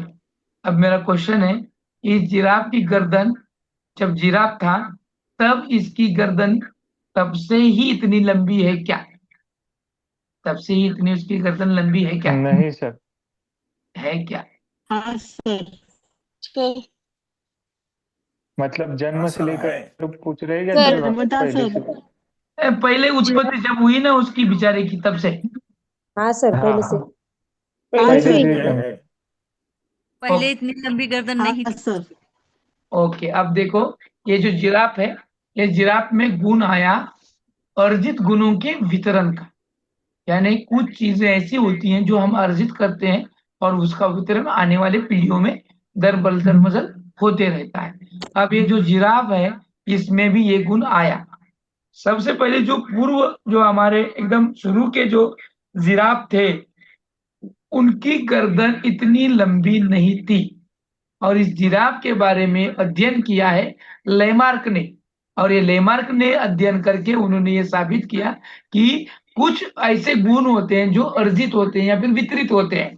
उनमें से है ये जिराफ पर उसने किया कि शुरू में जो जिराफ की गर्दन थी इतनी लंबी नहीं थी, लेकिन वो जिस एटमॉस्फेयर में ये जिराफ रहता है वहां का जो वातावरण है वो धीरे धीरे सूखा होता गया, और इसकी वजह से क्या हो गया, नीचे की जो घास है वो घास खत्म हो गई, और जो कुछ पेड़ थे वो पेड़ की ऊंची बढ़ने लगी।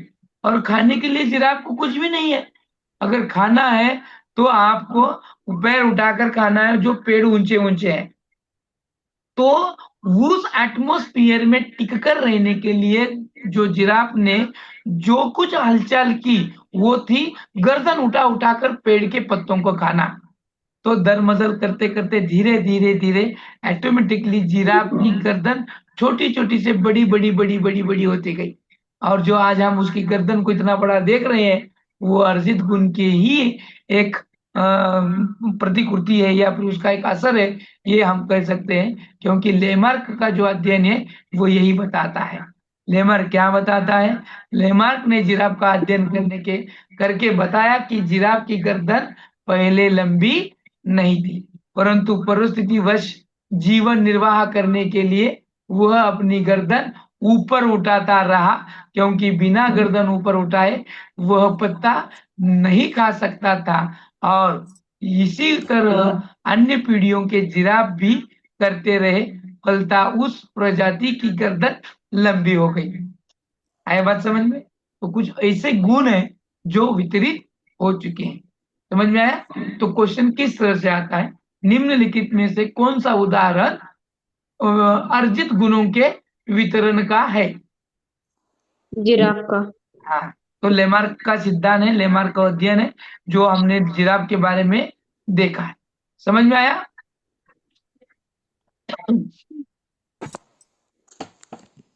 अगला है डार्विन का सिद्धांत। अब ये जो डार्विन है ये आप सब टीचर हैं, इनमें से बहुत ऐसे विज्ञान के टीचर होंगे। क्या है डार्विन का सिद्धांत, क्या बताता है? मराठीमध्ये डार्विनचा सिद्धांत कुठला सर्वायवल ऑफ द फिटेस्ट. उत्क्रांतीवादाचा सिद्धांत आहे की नाही. हो. आणि हा सिद्धांत सगळ्यात महत्वाचा आहे. म्हणजे या परिस्थितीमध्ये आपण काही वेळेस हतबल होतो पहा. आता जंगलाकडे जातो आणि मग मानवाच्या गोष्टीकडे येतो. जंगलामध्ये प्रत्येक प्राणी प्रत्येक जीव आपला जीव वाचवण्यासाठी पुढे पळत असतो आहे की नाही. आता हरण गवत खात आहे. तो गवत का खात आहे तर जिवंत राहण्यासाठी. आणि हरण गवत खात असताना त्याला सिंहानं पाहिलं आणि सिंहानं जसं पाहिलं तसं सिंह त्याला मारण्यासाठी पळत आहे. का पळत आहे. जर सिंहानं त्या हरणाला नाही मारलं तर तो उपाशी राहील आणि उपाशी राहिला तर तो काय होईल मरून जाईल. आता या ठिकाणी हरणाला पळायचं आहे.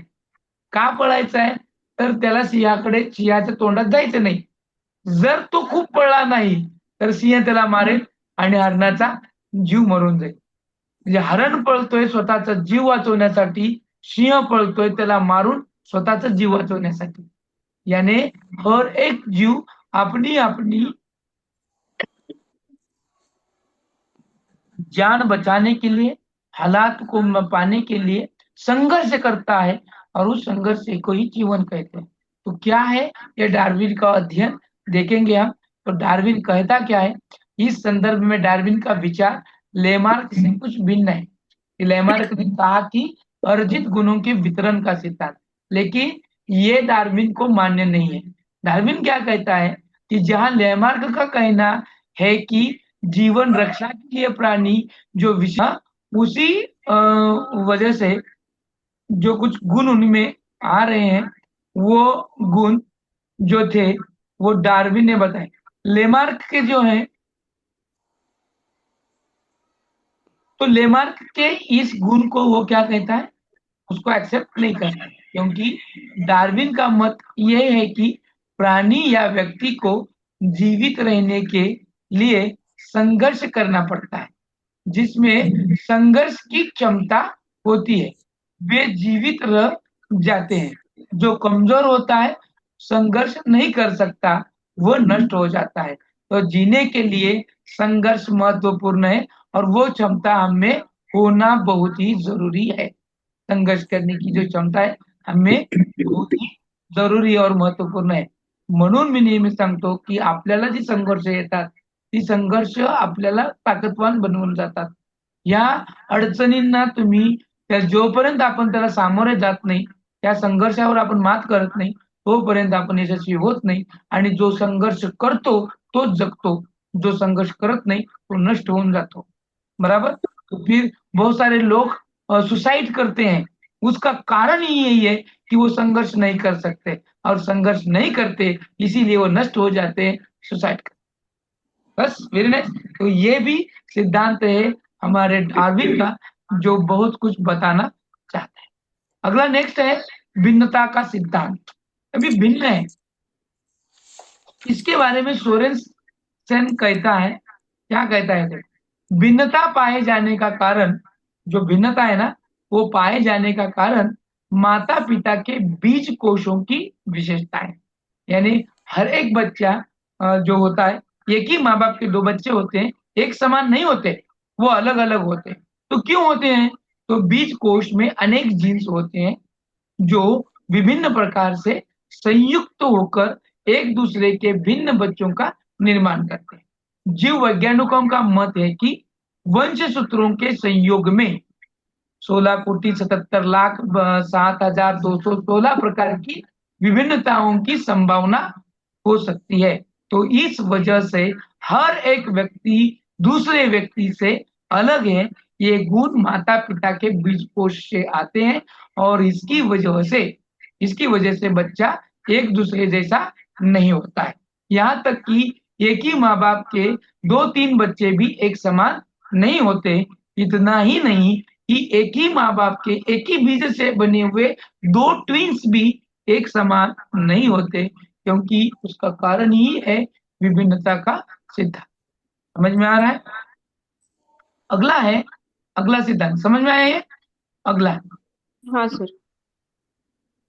अभी हमारे अनुवंशिकता को प्रभाव करने वाले कौन कौन से कारक हैं, कौन कौन से घटक हैं जो हमारे अनुवंशिकता पर परिणाम करते हैं। तो पहला है शारीरिक लक्षणों पर प्रभाव। अनुवंश का अभी आपको बताना है, इतने सारे अध्ययन करने के बाद आपको पता भी चला होगा कि अनुवंश का प्रभाव हमारे शारीरिक लक्षणों पर होता है कि नहीं होता है। होता है तो किन किन भागों पर होता है, कौन कौन से शारीरिक लक्षणों पर असर दिखकर आता है अनुवंश का? जी सर, होता है। कद ऊंचा छोटा, होता है सर। कलर गोरा काला, हाँ, भौतिक जैसे कि दुबला और हेल्दी। उसकी शरीर यष्टि। Yes, very nice. हम काले हैं तो हाईट क्या मध्ये हुआ? हाईट मध्ये पण होत आहे बघा सर. यस, हाईट मध्ये पण होते बघा, होते.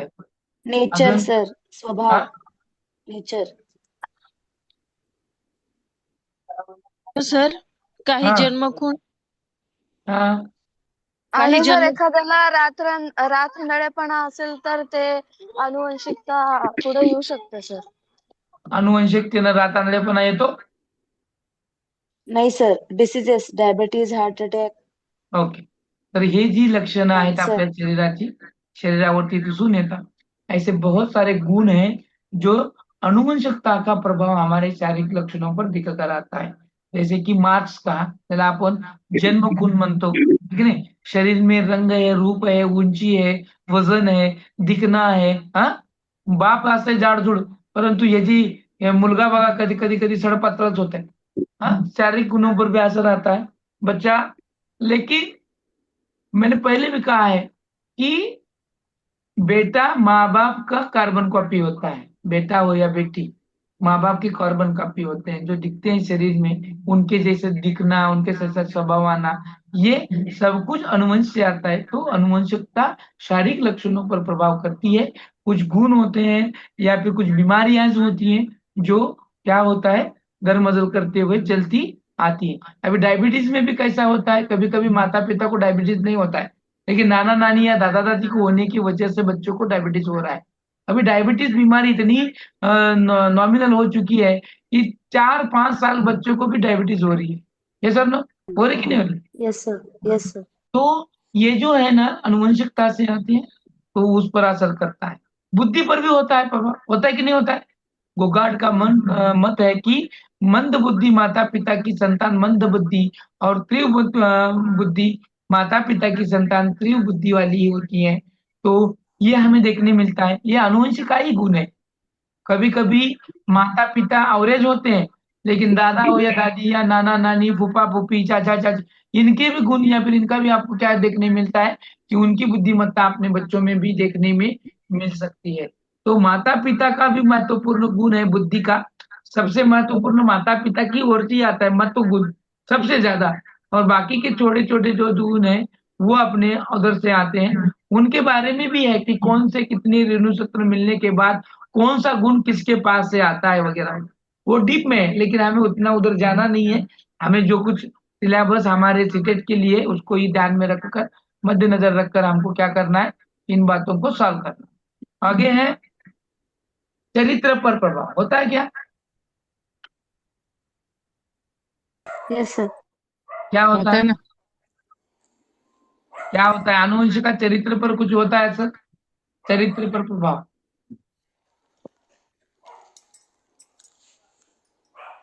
होता है सर। होता है सर. बच्चों पर चरित्र का प्रभाव पड़ता है। हमारा माँ बाप का चरित्र अच्छा है तो बच्चे ऑटोमेटिकली चरित्रवान ही होते हैं, चरित्रहीन नहीं होते हैं। अगर चरित्रहीन के बच्चे देखेंगे तो उनकी भी चरित्रहीनता आपको देखने मिलेगी। इसके बारे में डगडेल ने भी अनुसंधान यानी रिसर्च किया है। अनुसंधान आपको हिंदी वर्ड देखने मिला, ये नया वर्ड है आपके लिए, अनुसंधान। अनुसंधान का मतलब है रिसर्च, मराठीमध्ये त्याला म्हणतात संशोधन और हिंदी में कहा जाता है अनुसंधान। और ये रिसर्च करने के बाद बताया गया, रिसर्च के आधार पर ही डगडेल ने बताया कि चरित्रवान माता पिता हैं तो उनके बेटे ही चरित्रवान होंगे, और चरित्रहीनता अगर हमारे में होगी तो ऑटोमेटिकली चरित्रहीनता आपको देखने मिलेगी। रेड जोन एरिया, ये सबसे बहुत बड़ा आपको उदाहरण देखने मिलेगा। बराबर ना, समझ में आया? आगे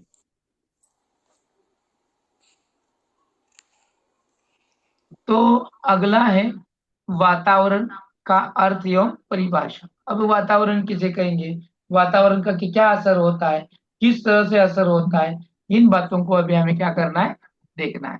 अभी जो एनास्टेंसी के अनुसार वातावरण, जिसको हम पर्यावरण बोलते हैं, उसके बारे में उन्होंने एक परिभाषा की है। वो क्या कहते हैं, देखो उनका कहना ये है कि पर्यावरण वह हर चीज है जो व्यक्ति के जीवन के अलावा उसे प्रभावित करती है। पर्यावरण वह हर चीज है जो व्यक्ति के जीवन के अलावा उसे प्रभावित करती है। यानी व्यक्ति के जीवन यानी जीव यानी वंश को छोड़कर अगर बाकी की बातों को अगर वो प्रभावित करती है तो उसको कहेंगे पर्यावरण, ना, वातावरण, पर्यावरण, एटमॉस्फेयर, इन्वायरमेंट वगैरह। अब देखो इन्वायरमेंट का असर किन किन चीजों पर होता है। मान लो अगर आपके घर में आपका बच्चा इकलौता एक है, बराबर, आपने उसे बहुत ही लाड़ प्यार से प्यारा है, लाड़ प्यार से पाला है, सब कुछ किया है, लेकिन आपने उसे बहुत लाड़ प्यार से पालने की वजह से आपको लगा कि बच्चा अभी बिगड़ रहा है, तो आपने क्या किया, उसको सैनिकी स्कूल में डाला। कहाँ पर डाला, सैनिकी स्कूल में डाला। लेकिन आप बहुत अच्छे हैं, आप डिसिप्लिन वाले हैं, लेकिन बच्चा आपका प्यार लाड़ में बिगड़ गया। लेकिन आपने क्या किया, उसको सैनिकी स्कूल में डाला। अब बच्चे पे क्या क्या असर होगा, क्या क्या असर होगा और किस वजह से होगा? डिसिप्लिन आएगा सर, Very nice. डिसिप्लिन आएगा, किस बात में? बात करने का तरीका, बिहेवियर, बिहेवियर, जल्दी अर्ली मॉर्निंग उठना है, उठना, स्टडी करना, यस, अच्छी आदत है। प्रॉपर प्लानिंग, टाइम टेबल के अनुसार फॉलो करना है, टाइम मैनेजमेंट। यस। ये सब गुण किस वजह से आए, उसमें अनुवंश की वजह से आए क्या? नहीं, नहीं, उसका वातावरण वैसा था। वातावरण, करेक्ट। वहाँ के सैनिक स्कूल में दी जाने वाली शिक्षा, वहाँ का एटमोस्फेयर, तुम कितने बड़े घर से हो, छोटे घर से हो, मिडिल क्लास के हो, देखा नहीं जाता। सबको एक ही पन्ने में, एक ही तौल में, एक ही माप में मापा जाता है, तौला जाता है और सबको सीधा किया जाता है, बराबर। सोलापुर में है ना सर, नेहरू नगर को, हाँ, डीएड कॉलेज में, कौन से कॉलेज में? डीएड कॉलेज में, शिवाजी नेहरू कॉलेज। नगर में। हाँ, यस। तो वो आपको क्या मिलेगा, देखने मिलेगा, वातावरण देखने मिलेगा, और उसी की वजह से असर हम पर होते रहता है, बराबर। अभी देखो, जैसे कि पहली कक्षा से लेके 10वीं कक्षा तक अगर कोई बच्चा देहात का मतलब ग्रामीण भागामध्ये कोण जर शिकत असेल आणि अचानक से उसका 10वीं का कक्षा पूरा होने की वजह से माता पिता ने उसको साइंस साइड में सिटी में डाला, तो बच्चे पर क्या असर होगा, ऐसा आपको लगता है? पर पहले पूछो, पहले तो सर असर होगा, समझ नहीं पाएगा। एनवायरमेंट में जल्दी यस से सर, सेटल होगा नहीं सर, होगा सर। होगा। सिटी बिहेवियर का, सिटी के एनवायरमेंट में होगा सेटल सर। नहीं होगा, सिटी का अलग वातावरण है और खेडेगांव का अलग थोड़ा वातावरण सा है। टाइम लगेगा। हाँ, और मीन्स यहाँ के तौर उनकी तरीके, इसकी खाना वजह से, पीना, उठना इसकी वजह बैठना, से अभी जैसे आपने कहा कि सर वो मैच होने के लिए टाइम लगेगा, वो वातावरण, यहाँ पे वातावरण की नहीं हो वजह पाएगा। से सर, इसका असर क्या हो वहाँ का पाएगा, असर वातावरण, क्या होता है? यहाँ का वातावरण अलग है। उसके आजू बाजू का माहौल, मानसिकता एक्सेप्ट नहीं करेगी जल्दी गांव का उसकी। वातावरण और सिटी का वातावरण अलग होता है, उनकी भाषा में ही चेंजेस होने लगती है। चेंजेस होती है। यहाँ उनका तक कि खाना पीना, उठना बैठना, हाँ, सभी चीजों में थोड़ी और दिक्कत आती है उसे।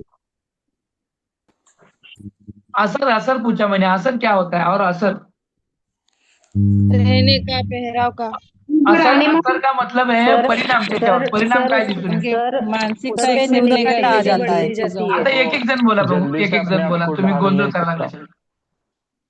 हाँ, सर निगेटिविटी आते जाती है उसमें।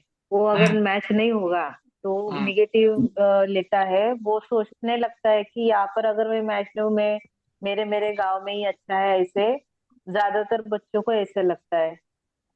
या फिर ऐसा भी हो सकता है कि वो ये भी सोचेगा कि ये जो बदलाव है वो मुझे एक्सेप्ट करना चाहिए, मुझे खुद में बदलाव लाना चाहिए। ऐसे भी वो पॉजिटिवली लेगा और खुद में चेंजेस भी कर सकता है।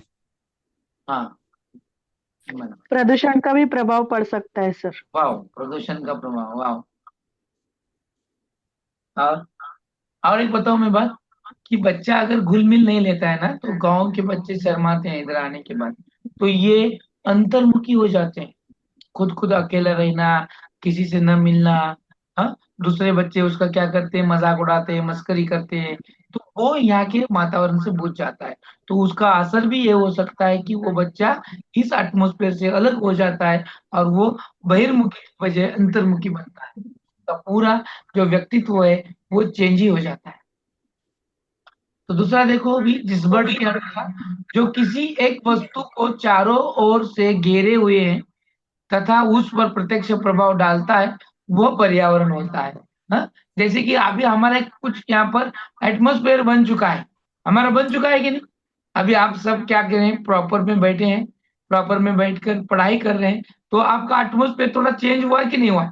एटमॉस्फेयर का, एटमॉस्फेयर और इन्वायरमेंट में फर्क है, हाँ? दोनों में।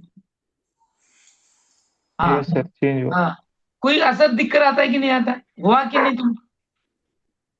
यस सर, हुआ है। हाँ, अब देखो, आप यहाँ से पुणे में जाएंगे तो आप पर वहां के वातावरण का कुछ असर होगा कि नहीं होगा? होगा सर। Yes sir. पुणे से आप बंबई चले जाएंगे तो बंबई में भी कुछ असर होगा कि नहीं होगा? होगा सर। चेंजेस दिखने लगेंगे। बहुत दिल्ली में चेंजेस जाएंगे तो कुछ असर होगा कि नहीं होगा? होगा होगा सर। यस सर, अमेरिकी में जाएंगे डेफिनेट तो कुछ होगा कि नहीं होगा? होगा सर। दक्षिण Yes, sir. Africa. Yes sir. हाँ, यस यस। तो किस वजह से है? वो वहाँ के पर्यावरण से, और पर्यावरण का हमारे चारों ओर घिरा हुआ होता है, जैसे कि पहाड़ी हो, जैसे कि बम्बई की जो कुछ प्रदूषण हो, वहाँ की भीड़ भाड़ हो, उसका असर हम पर होता है। उसी तरह से जो कुछ हमारे चारों ओर जो वातावरण है उसका असर हम पर होता है, जिस बट का कहना है। हॉलैंड क्या कहता है, देखो हॉलैंड और डगलस भी कह रहे हैं, जीवत जगत के प्राणियों के विकास, परिपक्वता, प्रकृति, व्यवहार तथा जीवन शैली को प्रभावित करने वाली बाह्य समस्त शक्तियों, परिस्थितियों तथा घटना को पर्यावरण से सम्मिलित किया जाता है, और उन्हीं की सहायता से पर्यावरण का वर्णन किया जाता है। तो ये जो सब कुछ है, ये हॉलैंड कहता है कि जो विकास हो रहा है, प्रकृति हो या फिर प्राणियों का हो या मनुष्य का हो, जो कुछ विकास हो रहा है, परिपक्वता आ रही है, जो प्रकृति की वजह से हो रहा है, जो व्यवहार की वजह से हो रहा है, जो हमारी लाइफस्टाइल की वजह से हो रहा है, ये जो सभी कुछ बदलाव आ रहे हैं, ये जो कुछ हमारी बाह्य समस्त शक्तियां हैं, बाह्य के जो एटमॉस्फेयर है, परिस्थितियां हैं, पर्यावरण है, घटना है, इनको सम्मिलित करके उन्हीं की सहायता से पर्यावरण का वर्णन किया जाता है। अगर हम पूना से डायरेक्ट, अभी देखो हम सोलापुर के हैं, और यहाँ की संस्कृति क्या बताती है कि महिलाओं को उतने ही कपड़े पहनना है, कपड़ों का तरीका देखो, और बम्बई के कपड़ों का तरीका देखो क्या है, लड़कियों का डिफरेंस है कि नहीं? सिर्फ बताओ, बाकी कुछ मत बताओ, डिफरेंस है कि नहीं है? हाँ सर, डिफरेंस हाँ, है। है सर, वहां है के सर। अगर लोग यहाँ पर आएंगे तो देखने का तरीका, नजरिया चेंज होगा कि नहीं होगा? होगा सर। ये किस वजह का परिणाम है? ये परिणाम है वातावरण का, पर्यावरण का परिणाम है। इसी को हम क्या कह सकते हैं, पर्यावरण वातावरण कह सकते हैं। अगर हम मूवी देख कर आते हैं, मूवी देख कर आते हैं, तो मूवी का हम पर कुछ असर होता है कि नहीं होता है? हुआ तो कैसे, किस तरह?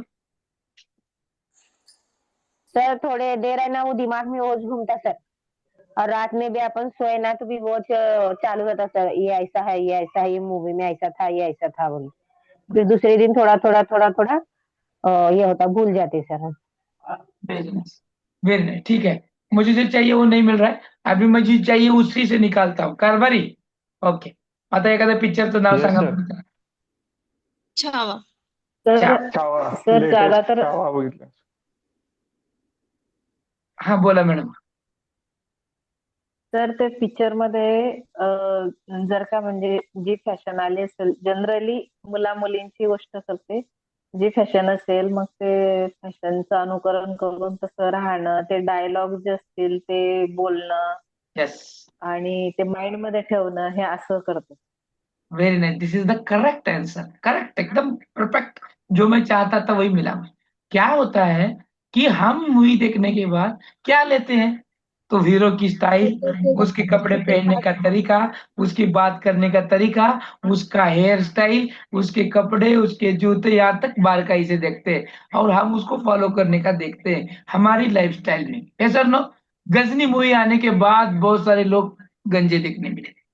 जैसे अमिताभ बच्चन का मूवी देखने के बाद उसके हेयर स्टाइल के साथ, हाथों के साथ वो एंड करता है ना, वो देखने मिलता है। ये आपको पता है, वो एक मराठी मूवी है देखो, उसकी नाम की साड़ी भी आई देखो मार्केट में, आई तर नाव लेटेस्ट साडी कुठली आली ते दाखवा मग, ऑर्गेन्झा साडी। ना, मैं क्या बता रहा हूँ, मालिके के नाम से साड़ी बाहर आई देखो, देवयानी।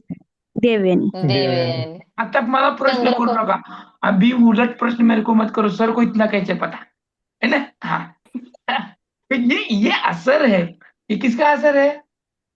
हाँ अभी देखो वो इसकी एक साड़ी है देखो, फेसबुक इंस्टा की भी साड़ी है जिसपे वो साड़ी पे लोगो है, किसका असर है ये? असर सर किसका संग्राम है? कुर्ता पण आला होता की, हा कुणाचा कुर्ता आलता? संग्राम कुर्ता. हा संग्राम कुर्ता आलता, बरोबर. अजून आता एक नवीन आले बघा, लेटेस्ट मध्ये एक गाणं आलं बघा, कुठलं तर मोदी जॅकेट पण होतं की सर. हाँ मोदी जैकेट। अभी का लेटेस्ट में आया तो गाना है देखो, बहुत सारा, बहुत अच्छा सर। धुरंधर सर, अक्षय खन्ना. बघा. अक्षय खन्नाचं आलंय. नुसतं मी सांगितलं नवीन आले बघा म्हणून, किती बरोबर लगेच धुरंधर लगेच सांगितलं. किसका असर है आप पर? आपको ये किसका असर?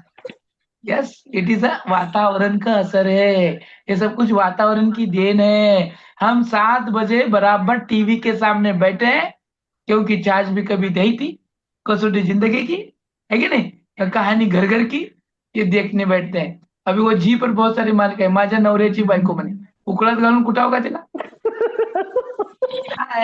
इसका बहुत सारा असर हम पर होता है। हाँ और वो अभी जो हमारे घर का वातावरण चल रहा है ना, जैसे कि देवरानी जेठानी में लड़ाई होना, झगड़ा होना, ननद में लड़ाई में झगड़ा होना, सास बहू में खुन्नस आना, कहाँ से आया है? कहाँ से आया? आपको क्या लगता है कहाँ से आया? कहाँ से आया? हाँ और इस सीरियल के कारणीभूत कौन है पता है क्या? सबका मेन किलर कौन है? मेन इसका डायरेक्टर कौन है मालूम है? मालूम है नाम? एकदम राइट आंसर, एकदम एकता कपूर। जिसका कोई नहीं उसका एकता कपूर है। देखो उसके मालिक अगर देखेंगे तो मैं पिछली बार भी बताया था, वो कसौटी जिंदगी की हो, कसौटी की जिंदगी में वो जो कसौटी इतनी बड़ी है कि वो मिस्टर बजाज है शायद अंदर, उसकी इतनी अफेयर की उसकी खुद की बेटी को रिश्ता देखने जाता है तो पता चलता है कि उसका ही बेटा है। अरे क्या ये दिखा क्या रहा है?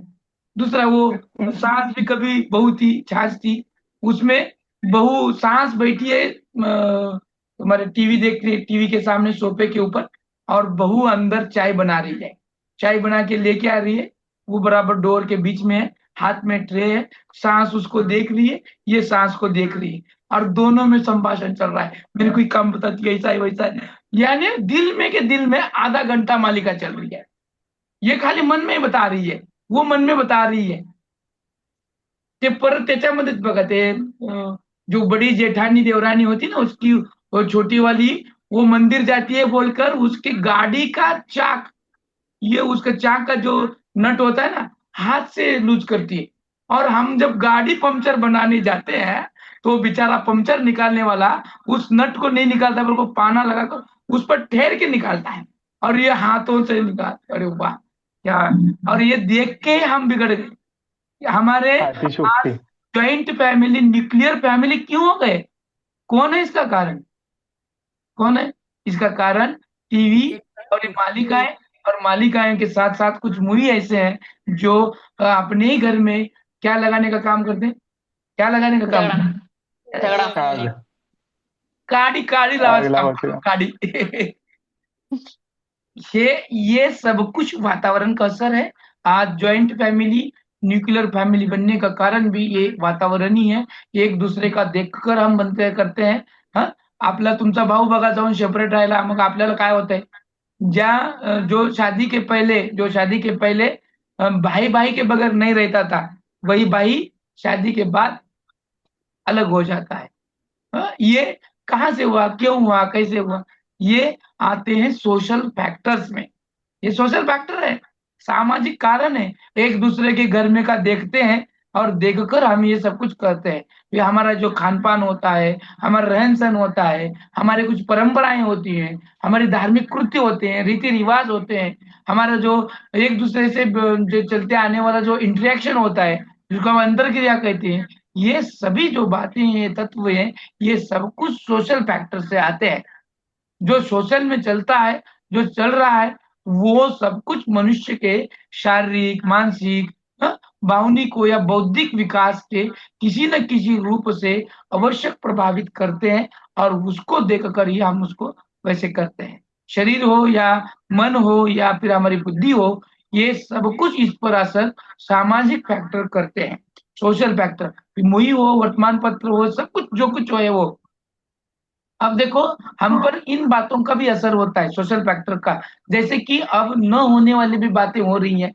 एक दिन का अखबार ऐसे नहीं है कि जिसमें बच्चों के बारे में, स्त्रियों के बारे में, कुछ अत्याचार के बारे में पेपर में नहीं आता है। इसका असर हम पर होता है कि नहीं होता है? हम डरते हैं बाहर अपने बच्चों को अकेले में भेजने में, लड़की को लड़के को भेजने में डरते हैं कि नहीं डरते?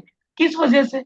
ये सामाजिक में हो रहे हैं, जो चल रहे हैं, गलत रिवाज चल रहे हैं, गलत चाल ये चल रहे हैं, लोगों का चलन है। इसके असर से हम अपने लोगों पर भी उसका दबाव लगाते हैं। तो ये सोशल फैक्टर्स है जो वातावरण को क्या करता है, हमारे से बेहतर बनाता है। सामाजिक फैक्टर में वो भी आता है, आप जिस गली में मोहल्ले में रहते हैं, उस गली मोहल्ले का भी आप पर असर होना। अगर गली मोहल्ले में गालियां चलती हैं, आपका घर या गली मोहल्ला कुछ रेड जोन के बगल में है, तो उसका असर, उसके देखने का तरीका आप पर भी चेंज हो सकता है। यस और नो? अगर आप मानो किसी थिएटर के बगल में रहते हैं, थिएटर मालूम है, अभी उतने थिएटर नहीं चल रहे हैं जितने पहले चलते थे। पहले थिएटर जो सुबह मॉर्निंग से लेके शाम में लेट नाइट चलते थे, 12-1-2 बजे तक, वो वाले अभी नहीं चलते। लेकिन वो अगर वहां भी हैं आपके थिएटर्स में बगल में घर, तो आपके घर पर कुछ असर होगा कि नहीं होगा? होगा सर। होगा सर। हाँ, तो ये जो कुछ बातें हैं, ये महत्वपूर्ण है, वातावरण संबंधी फैक्टर्स है, जिसके वजह से होता है। दूसरा है हमारा इकोनॉमिकल फैक्टर, जिसको हम आर्थिक परिस्थिति बोलते हैं, आर्थिक कारक है। क्या होता है हमारे आर्थिक कारक से? होता है कि नहीं फर्क हमारे वातावरण? आर्थिक परिस्थिति का कारण होता है कि नहीं होता है? होता है तो क्या होता है?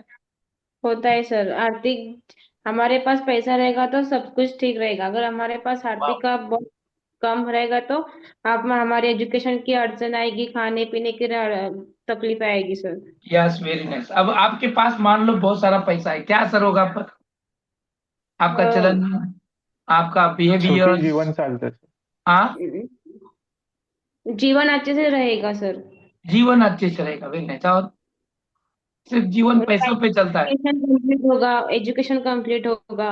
हम्म सर नहीं हैबिट होगा भी तो? A1 चेंजेस, क्वालिटी सर मिलेगी हैबिट सर. भी चेंज हो, हैबिट देखने का चेंज होगी नजरिया सर। बदलेगा।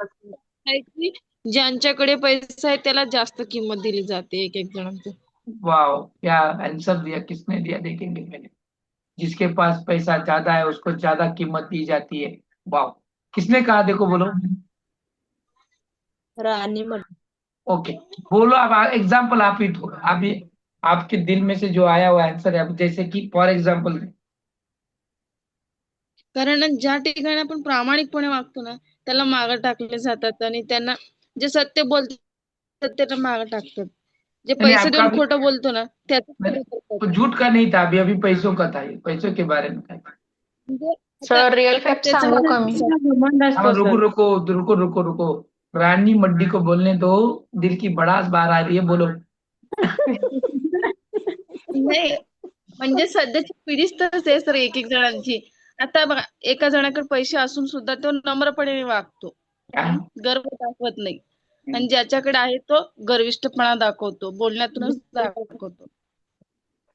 बराबर, सही बात है। और इसका एक एग्जाम्पल आपको देखने को मिलेगा शादियों में। अगर पैसे वाला है तो उसको किस तरह से इज्जत जाती दी जाती है, और जिसके पास नहीं है उसको किस तरह से। Shoot, bride party, groom party. पहले आणि ते सर अंबानी उसको गाड़ी पास लेने जाते हैं दरवाजे तक. एंट्री, बुलेट की एंट्री, हाँ, ये बुलेट सब से कुछ जो एंट्री पैसे वालों का है। आप देखो पैसों वालों का मतलब अपना में अंबानी को देखो और खुद को देखो, क्या फर्क है। अंबानी को यहाँ पर इज्जत है, शोहरत है, सब कुछ है। अगर हमें अंबानी आपके वैल्यू भी सामने नहीं आके देते, हाँ हमें वैल्यू भी नहीं। हमारे गेस्ट है, वो जो ये ड्रावकर साहिब जी है ना, और हम गेस्ट है, वो हमें नहीं वैल्यू देते सर जी। हाँ उनकी पैसे की पैसा जो उनके पास है ना, उसकी वजह से हमें थोड़ा कम समझते हैं, वेरी और नाइस। उनकी वैल्यू बड़ी बड़ी है। इसलिए हम में और उनमें फर्क है। हमें और उनमें फर्क है। और पैसा अगर है तो सब चीज हम खरीद सकते हैं, सब कुछ अच्छा हो सकता है। मिडिल क्लास या लोअर मिडिल क्लास जिंदगी घिसी पीटी है। जैसे कि आया उतना ही, कमाया उतना ही, खाया उतना ही, सब कुछ किया उतना ही। इसके अगर हम चादर में पैर फैला नहीं सकते, अपनी आशाओं को देख के उतनी ही हम पैर फैला सकते हैं जितनी चादर बड़ी है। लेकिन हम चादर को बदलने की कोशिश ही नहीं करते, नहीं खरीदती ही नहीं है जो हमारे पैर को ढक सके। और ते यही म्हणतात ना मानसिकता सर, बनती है, और यही मानसिकता हमारी आर्थिक कारण की वजह से बनती है कि मैं कुछ नहीं कर सकता, मेरे पास पैसा नहीं है, मेरे पास ये नहीं है। लेकिन पैसा भी ऐसी चीज है, वो पैसे वालों के पास ही जाता है। पैसे की ये खासियत ही हुई है, पैसा पैसे के वालों के पास जाता है। गरीब और गरीब बनता जाता है, और श्रीमंत और अमीर बनते जाता है। ये फैक्टर्स है, और इस फैक्टर की वजह से हर एक फैक्टर्स में बदलाव आते हैं। देख लो एक मिडिल क्लास के बच्चे, माँ बाप के बच्चे की एजुकेशन देखो, और एक हायर जो जो श्रीमंत है, जो अमीर है, उनके बच्चे की ट्यूशन देखो। जैसे ट्यूशन से निकलती है वैसे 4 व्हीलर गाड़ी बाप की उसके क्या बोलते हैं क्लास के सामने रुकी हुई होती है। उसको ड्राइवर लेके जाने के लिए आया होता है, वो लेके जाता है। जैसे जाता है वो, उसका जो स्कूल बैग होता है उसको निकालने के लिए 2-4 नौकर होती है। जैसे वो घर जाती है आराम से, हाँ, जो भी कुछ होता है उसका पूरा जो कुछ लाइफ स्टाइल में पूरा क्या होता है, लग्जरी टाइप। और हमारा बच्चा एक ट्यूशन है तो दूसरे ट्यूशन में मिडिल क्लास। बोलते हैं आज तूने फी नहीं भर दी तो कल ट्यूशन को मत आना। बेचारा कल नहीं पढ़ पाता। तो ये जो कुछ घिसी पिटी जिंदगी है, ये पैसों के कारण ही है। हम अपने बच्चों को सर अच्छा क्लास, अच्छा स्कूल, अच्छा बर्ताव नहीं दे सकते। हाँ, ये सब कुछ जो कारण है, ये पैसों के कारण है, और इसका प्रभाव हर एक व्यक्ति के जीवन पर पड़ता रहता है। अगला है सर ते एक मन एक आहे ना, अंथरून बघून पाय पसरावे. पसरावे, पण त्या मनीला मला बदलावंसं वाटतं हो. ती मनच काढून टाकावी अशी वाटते. इतकं बी तुम्ही अंथरून बघून पाय पसरू नका. पाय पसरण्यासाठी तुमचं जे अंथरून आहे ना ते बदला की. आणि ते बदलण्यासाठी काय महत्वाचं आहे, मानसिकता बदलवायची. हम चादर तब यस. तक उतना ही पैर पसराते ना. मग तुम्ही जाऊ द्या, ते विषय नाही आपला, ते वर ते पुढे जाऊ. सांस्कृतिक कारक. हाँ, सांस्कृतिक कारक में क्या है, देखो जिसको हम कल्चरल फैक्टर्स बोलते हैं, इसको भी इफेक्ट करते हैं। भारत में सबसे भारी राज्य बोले तो अपना महाराष्ट्र, और महाराष्ट्र में सबसे बेहतरीन, सबसे महत्वपूर्ण जिला बोले तो कौन सा जिला है? सांगली. जिल्हा. लय भारी आपला जिल्हा सोलापूर. म्हणजे लय भारी. आणि सोलापूर. आपल्या जिल्ह्यामध्ये सगळ्यात भारी सोलापूर जिल्हा आणि सोलापूर सिटी. सांगली. आणि ह्या सिटी मध्ये लय भारी नाव ठेवायचं नाही सोलापूर. हा, सोलापूरच छान आहे सर. आणि अजिबात ह्याच्या नाही. एवढं सांस्कृतिकपणा कुठं दिसायला मिळत नाही. कल्चरल दिसायला कुठंच मिळत नहीं तुम्हाला. कारण इसका क्या है, इसका जो कारण है, तो इसका महत्वपूर्ण कारण है, यहाँ अनेक जाति धर्म के लोग रहते हैं, और जाति धर्म के लोग रहने की वजह से एक 2-4 दिन भी नहीं जाते कि कौन सा उत्सव, सन, त्योहार हमने नहीं मनाया हो। उसने एक डीजे लगाया तो हम दूसरे दिन 4 डीजे लगाते हैं। उसने 2 बांस लगाए तो हम 12 बांस लगाते हैं। बांस उतने लगाए तो हम हैंगिंग लगाते हैं। अभी इसी वजह से तो वो कलेक्टर को क्या करना पड़ा, बंदी लाई ना, बंदी. आचारसंहिता. अशा वेळेस आपल्यामध्ये नसणारे सुद्धा लोकांच्या जयंत्या, उत्सव आम्ही साजरे करू लागलो. सोलापूरमध्ये असं कुठलं नाही. सोलापुर में भारत में सबसे बड़ी जो मिरुनुक निकलती है ना, किसकी निकलती है मालूम है क्या? भारत में की सबसे भीम बड़ी जयंती, भीम जयंती, सोलापुर में निकलती है, किसकी? Bhim Jayanti sir. Yes, doctor बाबा साहब अम्बेडकर की निकलती है, पता है आपको? और दूसरा निकलती है वो मध्य प्रदेश। सबसे पहिले भारत में सबसे बड़ी एक नंबर की मिरवणूक फक्त आपल्या सोलापूरमध्ये असते। ये भीम किस जयंती और यहाँ का उलाढाल देखेंगे ना, वो मिरवणूक निकलने के बाद दूसरे दिन का सिर्फ अखबार पढ़ो, 300 कोटीची उलाढाल। हाँ, एक नहीं दोन नहीं, सादा काम नहीं हो। हाँ, और ये जो देखने का काम जो है, ये किसकी वजह से? तो ये फैक्टर का कारण है, वो भी कल्चर। तो उसके वजह से हमारा रहन सहन, हमारी संस्कृति, हाँ, हम कितने रूढ़िवादी हैं, हम कितने अंधविश्वासी हैं, ये हमारे कल्चर से बनता है। आपका कल्चर कल्चर उसका खान पान, उसका रहन सहन, आप यहाँ तक कि आपके जो कपड़े हैं, ड्रेसिंग है, आपका विचार है, आपके आचार है, ये सब कुछ संस्कृति पर निर्भर करता है। आप कौन से धर्म का कौन सा व्यक्ति है, ये उसके पहराव से पहचानते हैं। ये सर नो, उसके पूजा पाठ से पहचानते हैं, हाँ? उसके आपके रहन सहन से पहचान सकते हैं, और उसका सब कुछ असर उसके आचार और विचार पर ही होता है, क्योंकि संस्कृति मनुष्य को सुसंस्कृत बनाती है।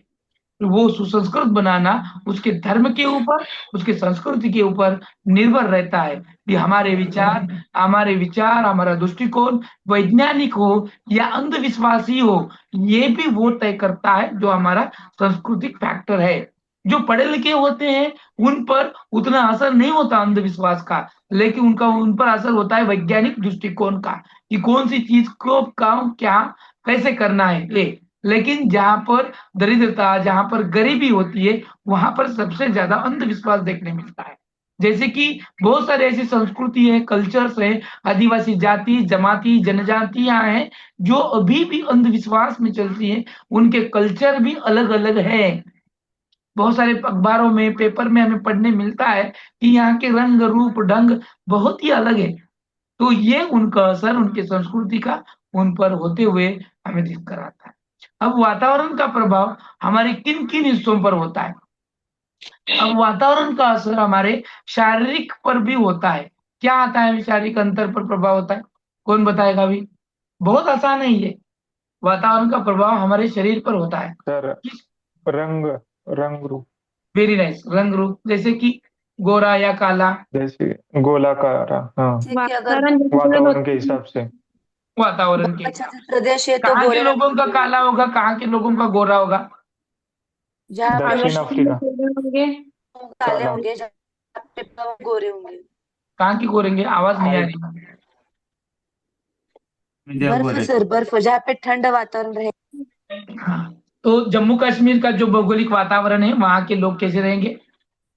गोरे रहेंगे। गोरे हाँ, और ये हमारे इधर के श्रीलंका के साउथ लोग इंडिया, कैसे रहेंगे? उष्ण असेल ज्या काले ठिकाणी जरा सावळे असतात. हाँ, विदर्भ असेल, मराठवाडा असेल, आहे की नाही? आपलं सोलापूर, गिरण्यांचं जग हे, आता आपल्याकडे जे काही वातावरण आहे त्याचा परिणाम आपल्यावर होऊ शकतो, आहे की नाही? अजून काय काय होऊ शकतं? सर हाइट पण, हाइट पर। अब आपको पता है क्या, हाइट कोल्हापुर वेट, के माती का और अपनी माती में कुछ फर्क है कि नहीं है? यस सर, यस, वातावरण काय, पहलवान पहलवान आले की नाही? पहलवान आला बघा, पहलवान, हाँ, इस वजह से वहां के वातावरण का असर है। वहां के लोगों में जो शारीरिक गुण आ रहे हैं, वहां के वातावरण से है। वो पहलवान बनना है तो हम वो कोल्हापुरी बेचते हैं, बराबर है कि नहीं? और क्या, और कुछ? अमेरिका देखो, दक्षिण अफ्रीका देखो, है कि नहीं? वहां के फर्क भी हमें लोगों में देखने मिलते हैं। और ये सब कुछ शारीरिक इंडीज अंतर है। वजन, ऊंची, रंग, आकार उकार, दिखना, रहन सहन, इसका सब पर हम पर असर होता है। फिर दूसरा है मानसिक विकास पर प्रभाव। वातावरण का मानसिक विकास पर प्रभाव होता है क्या? होता है तो कैसे होता है? बताओ चलो। यस जो सर, होता बच्चे है सर, सिटी में रहते हैं, ज्यादा भीड़ क्राउड में रहते हैं, उनका पोल्यूशन की मेंटल वजह से। हेल्थ तो ठीक नहीं रहता सर।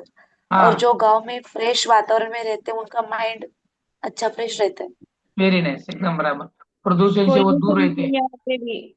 हाँ, पोल्यूशन, पोल्यूशन, हाँ, वातावरण बोलो ना, दूषित वातावरण का। दूषित पानी, पानी दूषित, यस। उसको अब देखो जेवण। जैसे कि अम, आपण उन्हाळ्यामध्ये कुठल्या थंड हवेच्या ठिकाणी फिरायला जातो? ठंडियों में महाबळेश्वर, महाबलेश्वर। मनाली, हाँ। महाबलेश्वर महाबलेश्वर, को हम ऊटी। जब जाते हैं तो कैसा फील करते हैं? ठंडा, बहुत ठंडा ठंडा, कूल कूल। अब जब कूल फील होता है तो हमारे विचारों में, हमारे आचारों में कुछ बदलाव आता है कि नहीं आता है? हम यस हमारी सर। रोजमर्रा की जिंदगी का ट्रेस लेके वहां पे घूमने जाते हैं तो वही ट्रेस रहता है कि चला जाता है वहां के वातावरण से? चला चला जाता जाता है। है सर। चला तो ये जाता है। ट्रेस जो होता है जो मानसिक पर प्रभाव करता है, जैसे कि ठंडियों के मौसम में, गर्मियों के मौसम में हम जब टहलने जाते हैं तो वहां के वातावरण का हमारे मेंटलिटी पर असर होता है, तो तभी तो हम स्ट्रेस फ्री हो जाते हैं, बराबर कि नहीं? हम अगर भीड़ भाड़ में रहेंगे, रोजमर्रा की घिसी पिटी जिंदगी में रहेंगे तो उस वातावरण का असर हमारे मेंटलिटी पे होता है।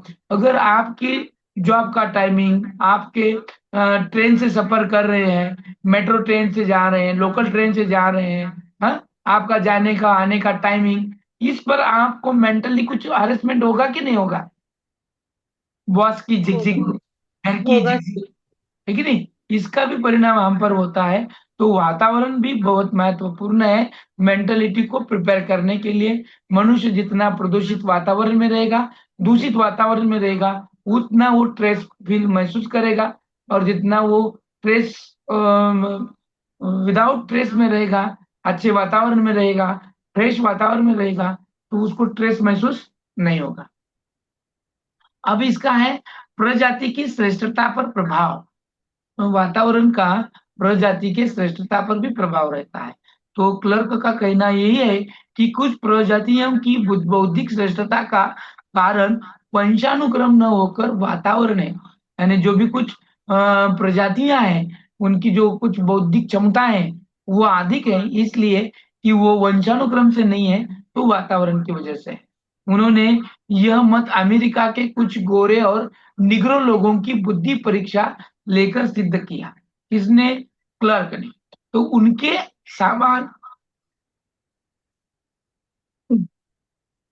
उनके समान अनेक अन्य विद्वानों का मत है कि निग्रो प्रजाति की बुद्धि का स्तर इसलिए निम्न है क्योंकि उनको अमेरिका की श्वेत प्रजाति के समान शैक्षिक, सांस्कृतिक और सामाजिक वातावरण उपलब्ध नहीं है, क्योंकि उनको नीच जाति का माना गया और निग्रो लोगों को जो कुछ वहाँ के गोरे लोग हैं उनको अच्छे प्रजाति का माना गया, इसलिए उनको फैसिलिटी अच्छी मिली, और इनको नीच दर्जे की हैं बोलकर फैसिलिटी नहीं मिली, इसलिए उनका उसको वातावरण पर हुआ। तो प्रजाति की श्रेष्ठता का भी प्रभाव होता है।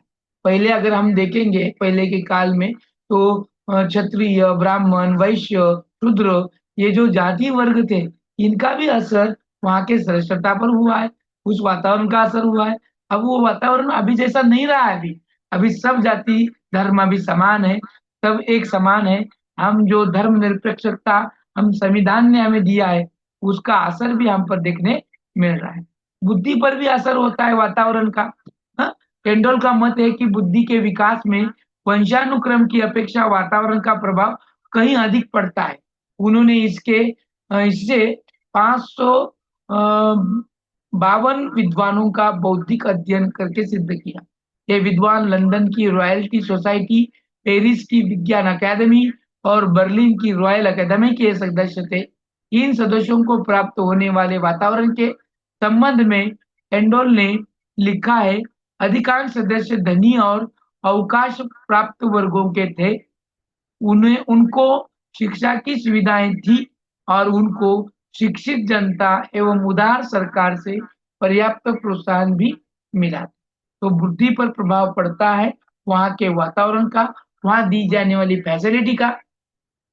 तो उसी वजह से लोग आगे जाते हैं, जो अधिक धनी हैं, पैसे वाले हैं, हाँ, जो धीमे चलने वाले लोग हैं, उन पर भी इन बातों का असर होता है, बुद्धि पर होता है, ये इनको कहना है। साथ ही साथ अब देखो बुद्धि पर असर वहां भी होता है जो जो आरक्षण है। अभी आरक्षण की वजह से, यानी वातावरण है ना, कहीं कहीं आरक्षण नहीं है, तो आरक्षण जहां पर है वहां पर बुद्धि पर असर होता है कि नहीं होता है? आरक्षण जिनको है वो स्टडी ज्यादा करते हैं कि कम करते हैं? ज्यादा पढ़ते हैं। हाँ, तो उसका असर उनके ब्रेन पर होता है कि नहीं होता है? कि यहाँ होता पर है। हमें बनाना होता है है। तो होशियारी बनने की कोशिश करेंगे ना, तो उस हाँ वजह सर। यस से सर। बुद्धि पर भी असर होता है, व्यक्तित्व पर भी असर, पर्सनैलिटी पर। वातावरण का सबसे महत्वपूर्ण असर हमारे व्यक्तित्व पर देखने मिलता है। हाँ, जितना अच्छा वातावरण उतना अच्छा व्यक्तित्व, और व्यक्तित्व को बनाने के लिए या महान बनने के लिए सबसे महत्वपूर्ण वातावरण है। और इसी पर और एक बात मैं उस लाइन को दोहराता हूँ कि अगर किसी को अच्छा बनाना है, हाँ, तो उसको वातावरण कारणीभूत है। तो इसके बारे में जो वर्तनवादी, जो मानस शास्त्रज्ञ या मनोवैज्ञानिक है, जिनका नाम है जेबी वैटसन। क्या नाम है? जेबी वैटसन। इन्होंने एक स्टेटमेंट किया था वातावरण के पर। क्या किया था? कि तुम मुझे 2 दर्जन बच्चे दे दो। कितने? 2 दर्जन। 2 दर्जन यानी कितने हो गए बच्चे? 24। हाँ, तुम उतने मुझे बच्चे दे दो और मैं तुम्हें वो बना कर दूंगा तो तुम जो चाहते हो, तुम जो कहोगे। तुम कहो इसको पुलिस बनाओ, इसको वकील बनाओ, इसको जज बनाओ, इसको टीचर बनाओ। यदि तुम इसको कहो कि इसको फकीर बनाओ, इसको गरीब बनाओ, तो मैं वो भी बना के दे सकता हूँ। ये जो उसने जिस बलबूते कहा था वो था वातावरण। तो एक्चुअल व्यक्तित्व पर असर हमारे वातावरण का होता है। और व्यक्तित्व यानी पर्सनालिटी, पर्सनालिटी यानी दिखना, सोचना। बॉलीवुड में रहने वाले के लोगों की व्यक्तित्व, एक आईटी कंपनी में रहने वाले लोगों के व्यक्तित्व यानी पर्सनालिटी, बम्बई में रहने वाले लोगों की पर्सनालिटी, और पूना में रहने वाले लोगों की पर्सनालिटी, ये वहां के वातावरण का असर है। बराबर। पूना के लोग दिखने में टॉप टिप को महत्व देते हैं, लेकिन बम्बई के लोग उतना दिखने को, प्रॉपर टॉप टिप को महत्व नहीं देते। ये सर नो बराबर है कि गलत है? Yes sir. क्योंकि बम्बई का वातावरण दमट है, तो कपड़े गंदे हो जाते हैं, तो उतने ध्यान नहीं देते जितना पूना वाले देते हैं। टाई, सूट, बूट, कपड़े पहराव अच्छा हो, इस पर ध्यान पूना वाले देते हैं, और उसी तरह से उसको ट्रीटमेंट भी दी जाती है। Yes sir no? तो ये सब कुछ बातें महत्वपूर्ण है वातावरण के लिए। बालक पर बहुमुखी प्रभाव पड़ता है वातावरण का। बहुमुखी यानी मल्टी डायमेंशन फर्क होता है बालक का। वातावरण, उसके शरीर, उसकी मानसिकता, सामाजिकता, उसका संवेग, इन सभी डायमेंशन पर, अंगों पर बालक के वातावरण का असर होता है।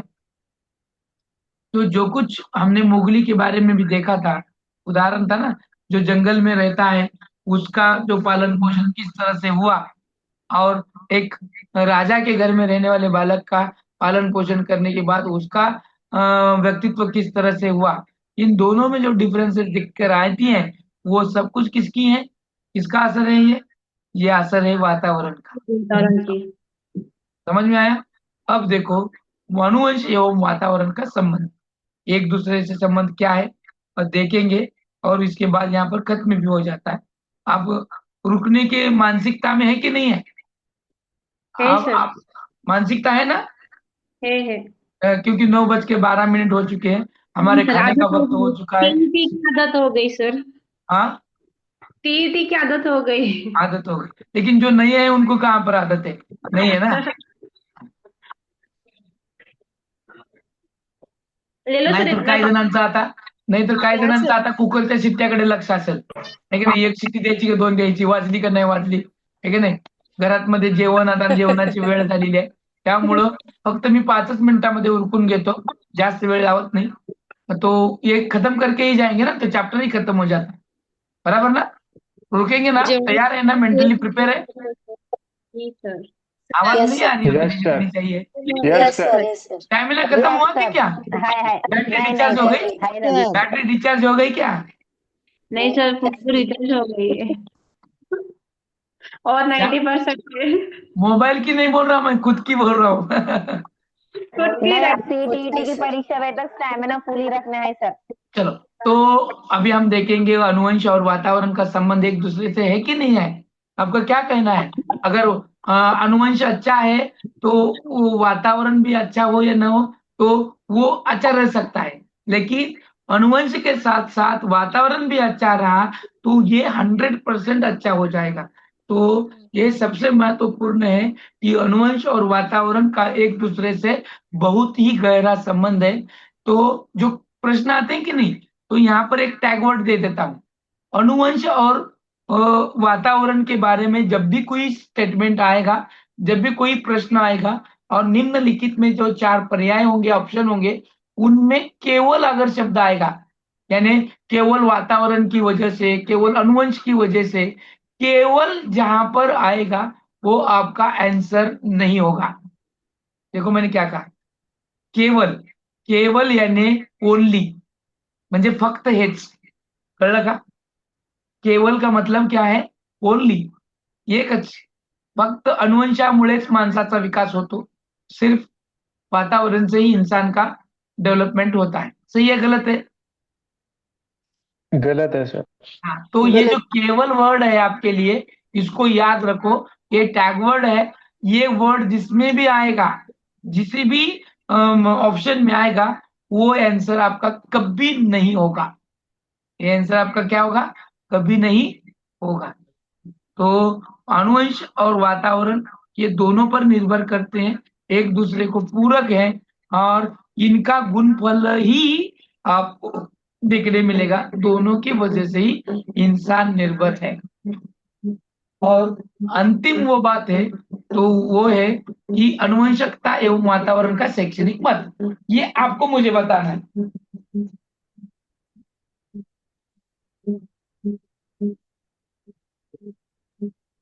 सर, चलो, वातावरण अगर अच्छा रहेगा तो बच्चा अच्छे से सीखेगा, और साथ में अगर अच्छे अनुवंश का होगा, मतलब माता पिता एकदम इंटेलिजेंट है और साथ साथ उसे अच्छा वातावरण मिल रहा है, तो बच्चा अच्छी तरीके से पढ़ेगा।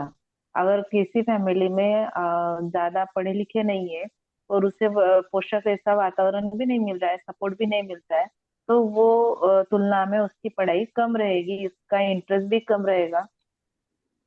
वेरी नाइस, एकदम करेक्ट आंसर। और कोई बताएगा? सर अनुवंश और वातावरण अच्छा रहा तो बालक का विकास तेजी से और तीव्र गति से होगा। बराबर, एकदम बराबर। तो हमारे स्कूल का जो शैक्षणिक महत्व है, तो हमारे स्कूल का वातावरण कैसा रहना चाहिए, और कुल पोषक स्कूल रहना में चाहिए। किन किन विद्यार्थी बातों को पूरक। दोहराना चाहिए?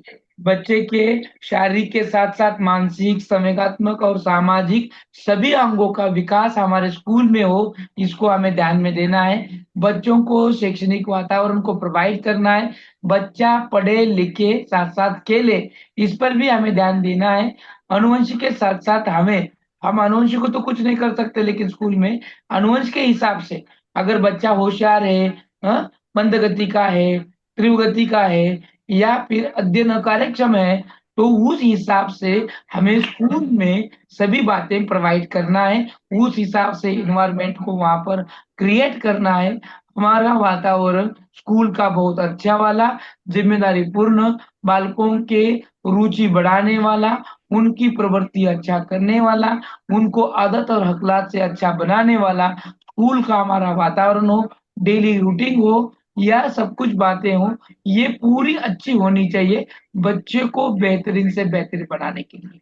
तो अनुवंश और वातावरण सिर्फ पढ़ने के लिए नहीं है, तो असल में स्कूलों में इम्प्लीकेशन करने के लिए है, जो हम बच्चों को, स्कूल के बच्चों को अच्छा वातावरण प्रोवाइड कर सके, साथ ही साथ उनके अनुवंशिकता के हिसाब से उसको पढ़ने लिखने में भी सहायता बना दे। ठीक है, तो ये सब कुछ बातें महत्वपूर्ण है बच्चों को अनुवंशिकता और शैक्षणिक महत्व या फिर वातावरण प्रोवाइड कराने में। तो आज का जो लेक्चर कैसा लगा, बता, समझ में आया या समझ के बाहर था? सर, सिद्धांत ध्यान में रहेंगे कि नहीं रहेंगे वो नहीं समझ में आ रहा है। नहीं, ध्यान में रहो न रहो, आपको उसको एक दो बार ध्यान में लेना है, पढ़ना है, और मैं अगले किस्त में उसकी ट्रिक भी बता दूंगा, उसको किस तरह से याद रखना है। और दूसरी बात ये है कि जो सिद्धांत हैं, जो अनुवंश के, इस पर ज्यादातर क्वेश्चन नहीं आते हैं। जो सिद्धांत है ना उसके बारे में ज्यादा क्वेश्चन नहीं आते हैं। इम्प्लीकेशन लेवल के आते हैं कि क्या करना है, वातावरण अनुवंश का किस तरह से असर बच्चों पर होता है, उस वक्त आप टीचर बोल के क्या आपका रोल रहेगा, क्या क्या बातें करेंगे, निम्न में से कौन सी विशेषता है नहीं है, अभिलक्षण है नहीं है, इस तरह के क्वेश्चन वहां पर जनरेट होते हैं। ठीक है सर पृथक का मतलब क्या है? इसका पृथक पृथक यानी एनालिसिस। एनालिसिस। वंशानुक्रम और वातावरण एक दूसरे से पृथक नहीं है, अलग नहीं है। अलग। और सर रोपान का मीनिंग क्या है? हाँ रोपान रोपान रोपण हाँ, कहाँ छात्र पर का वह रोपान जबकि यह सर्वाधिक रूप से घिरा है और घिरा रहता है, शैशवावस्था, बाल्यकाल, प्रौढ़ावस्था, किशोरावस्था। उधर का है क्या? आप मेरे को स्क्रीनशॉट बना के भेज दो, मैं देख देता हूँ क्या है क्या नहीं। हाँ सर किंवदंती म्हणजे काय सर? काय म्हणले? ते लिहून घेतली